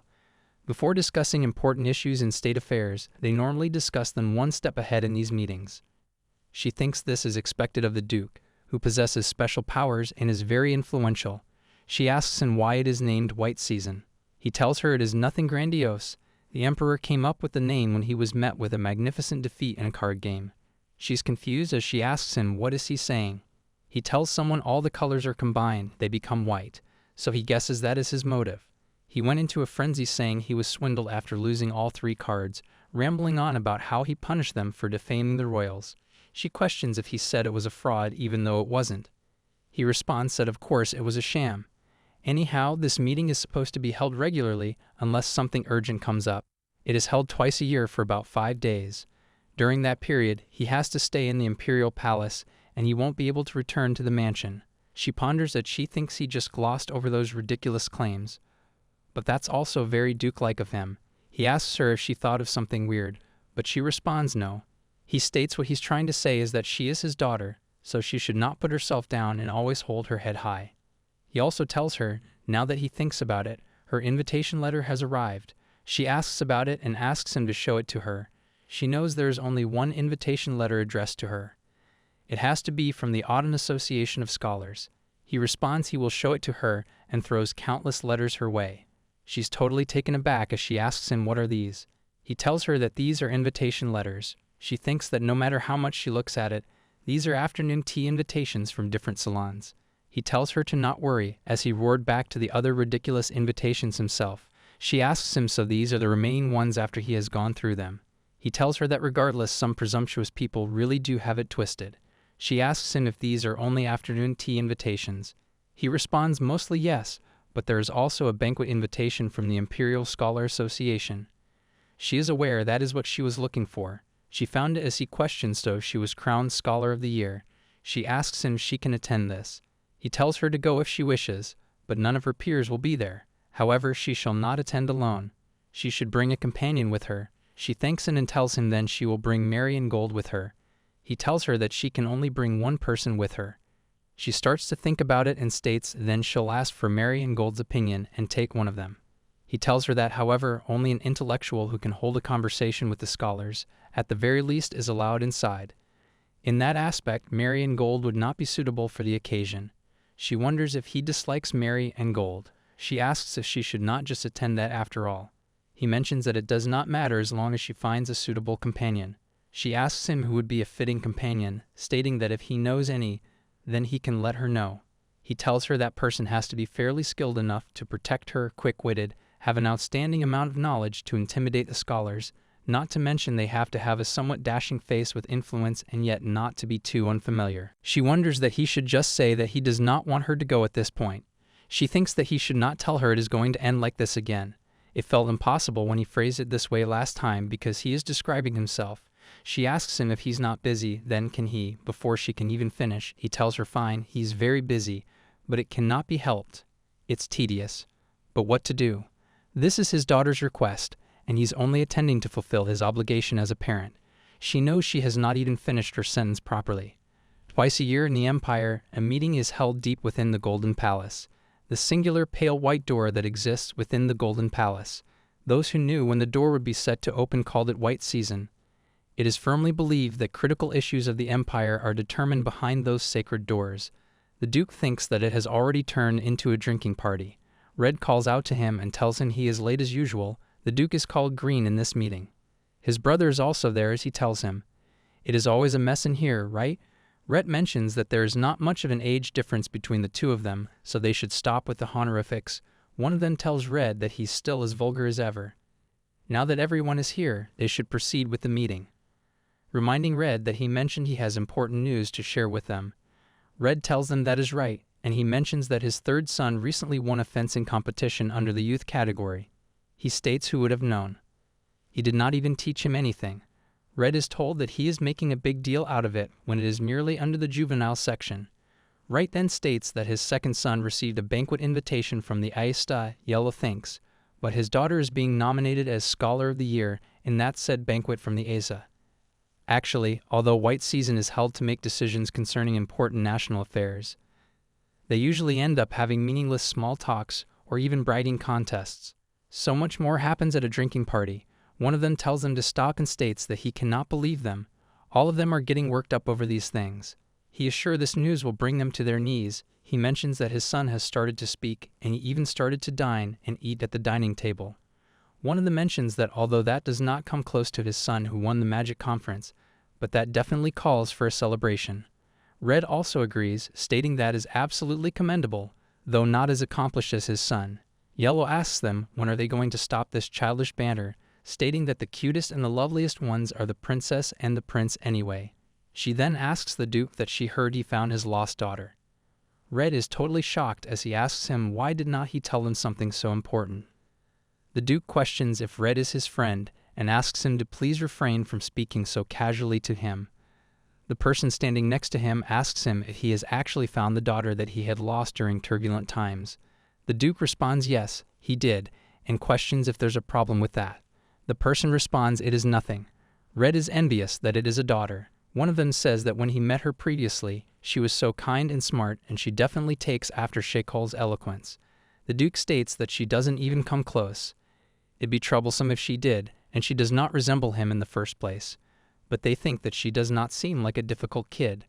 The Duke says that she is. She will spend the whole day in the kitchen cooking and then bring it over to him, saying it is a present. She requested to travel to the capital with him, and now she insists that he attend the banquet party hosted by the Aisa when he is swamped with work. Just because he gifted her some snacks, she jumped with joy. She even invented synthetic stones since she's so smart. But she said she wanted to pass its profit and authority to him, wondering how is she going to survive in this world. He thinks that his daughter is the best and everything is so annoying that it is driving him crazy. All of them are totally confused by him. Red tells him about the synthetic stones he mentioned. It sounds fascinating. He asks the Duke how did she make it. The Duke questions, why would he tell him that? It's that the authority and right belongs to his daughter anyway, so why does not he go back on his knees and bow on the ground in front of his daughter? Red gets worked up and asks me why would he go that far. They then decide to eat before they start the meeting, as his daughter made him a lunchbox just because he went out. After some time they are talking about the case as Yellow mentions that the next case is subjugation. Duke Argo is in charge of substitution beasts, so how would he like it to be taken care of this time? He responds that he will handle this case to the bees, usually room up north anyway. The next case is the flag. They have tried to use the qualification power of the Holy Church, but it's not in use. The Duke states if it is purification powers, then that is not under his jurisdiction. It's His Majesty's. Yellow mansions. That may be true, but he cannot relay this to a Duke. He will be putting this card down. Red losts as he becomes totally shocked. One of them says there's one man who does his job right, no matter what he's entrusted to. They tell the Duke that he's good at everything, but the Duke refuses. The Duke mentioned that his daughter has not fully adapted to her life at the mansion, so he does not wish to travel far. Yellow asks him, then who does he suggest? He mentions that Yellow can go to the villages affected by the plague and Duke Igna will subjugate. Right then, someone apologizes for the interruption. It is an attendant as Yellow questions, "What is the matter?" The attendant responds they have a guest, and he wanted to ask if it would be okay to let them in. The Duke asks the attendant since when do they accept guests into white season. The attendant questions if he should then ask them to go back. The Duke says that he is asking an obvious question. The Duke then tells to return. Yellow thinks, but he is the Emperor. The attendant then asks the guest to return and refrain from interrupting the meeting. Everyone is totally shocked as they hear her voice. She apologizes for interrupting. The Duke is totally taken aback. It is Annette as she mentions that she thought her father would see her as she came to greet him, but she was a fool. Right then, the Duke shouts that on second thought, he thinks that they should let her in. He runs to her as she asks him if he was busy, but he says no, they are on a break. Red starts to laugh crazily. They mention that kid must be his daughter. They find it really unexpected, stating that they have never seen him look so shaken. This makes him want to tease him, but the other tells him to not be that mischievous. Red goes to greet her, questioning that this is their first meeting, right? She thinks that he must be one of the dukes since he is present here, and she notices he has a muscular build and red hair. That means he must be Duke Igna. She greets him and tells him it is nice to meet him. He is taken aback as he cannot control her cuteness, suddenly grabs the Duke and asks him to give her to him, mentioning that he has always wanted a daughter. The Duke responds that he should ask his wife, not him. He then says how about they make each other in-laws as his sons are competent and handsome. She thinks that she has never seen anyone treat Duke so candidly. The Duke states he'd rather die by getting run over by a carriage than be his in-law. He won't be able to sleep at night beating his daughter for having a father-in-law like him. He then asks her what did she bring with her. She tells him that he said the meals prepared in the palace were bland, so this is his dinner, and asks him how was his lunch. She thinks that she had to pack his lunch because he was complaining so much outside his door, continuously saying the food at the palace is so unpalatable, and his daughter's food was at least edible. But she thinks is not asking her to make him dinner going too far. She tells him but she did not know she was being a nuisance, and she will leave right away after getting this. The Duke tells her she was not a bother at all, and they were just having a break. He asks her if she ate food. She tells him not yet, but she will once she gets back. He states that she can eat here and head back later. They're in the middle of taking a break anyway. She tells them it is fine, and it is not right for her to interrupt him while he is working. He states again that is the thing, they are having a break. She wonders so he's asking her to come in and dine. She does not want to. She thinks that if she goes in, she will have to eat sitting at these men. Thinking is not the one inside the Emperor. She finds it so burdensome thinking she's going to get indigestion if she eats here, and she really doesn't want to. However, she'd rather not deal with an upset and grumpy Duke. She tells him yes, she wanted to stay with him and introduces herself to everyone. The Emperor tells her he is sure it was not easy to come all the way here, and he is proud of her. She wonders if he is the Emperor. Everyone talks about her as the Duke states that his daughter is not an object. She wonders should not the Emperor of an empire have an intimidating image as she looks at him. One of them calls her a cursed lump of mess. The Emperor stands up, questioning him about what is he saying. He states that she will live for another 7 years at most, and she is going to die soon. She is totally shocked as she wonders how does he know. The Duke pushes him to the ground and mentions that he crosses the line with his words sometimes. He lacks the virtue of knowing when to speak and when not to. The Duke even says that he knows he's just living in his own world, but he likes the social skills to step into the society. Everyone tells that you to stay away from him, and how can he push him? She thinks that there was also a saying that the rulers on earth also rule over curses and that. He mentions that he was just telling the truth, but she suddenly runs to him. He becomes shocked by that, and the Duke gets jealous. She asks him if he hates her, even if she's starting to like him. She whispers to him that she is aware what he is trying to say, so it is best if he does not say anything. She even says that she is fully aware when and how she will die, but he does not know that because she is contracting to be here for 5 years. She never planned to tell the Duke about her condition. Even if she tells him outright, there's no solution to this anyway. If there was, the mad scientist would have done it a long time ago. She wishes for him to keep it a secret. If he does, it will only make him worry about her. He asks him if he can please do that. The Duke suddenly grabs her. He tells her she should not go around hugging strangers and definitely not this weird Four Eyes, making him totally shocked. She then says that she was happy to see him since he is a friend of the Duke. She notices that Duke Argo is present here as well. She states that is because that handsome uncle told a funny joke and she thought he was being friendly. They then ask him if he can care enough to explain what he said earlier. He responds nothing, and he guesses he was mistaken. He apologizes for the terrible joke and states that he will step out for some fresh air. The Duke wonders if he calls that a joke. She then tells the Duke that she also has to go to the bathroom and she will be back shortly. He tells her all right. She then goes after him as he tells her to not call him by that peculiar name. He finds it a miracle that she is still alive. She thanks him for keeping it a secret. He states that he did it only to stop the Duke from assaulting him. She then asks him that he's looking for his brother, right, his twin brother. He is taken aback by her statement.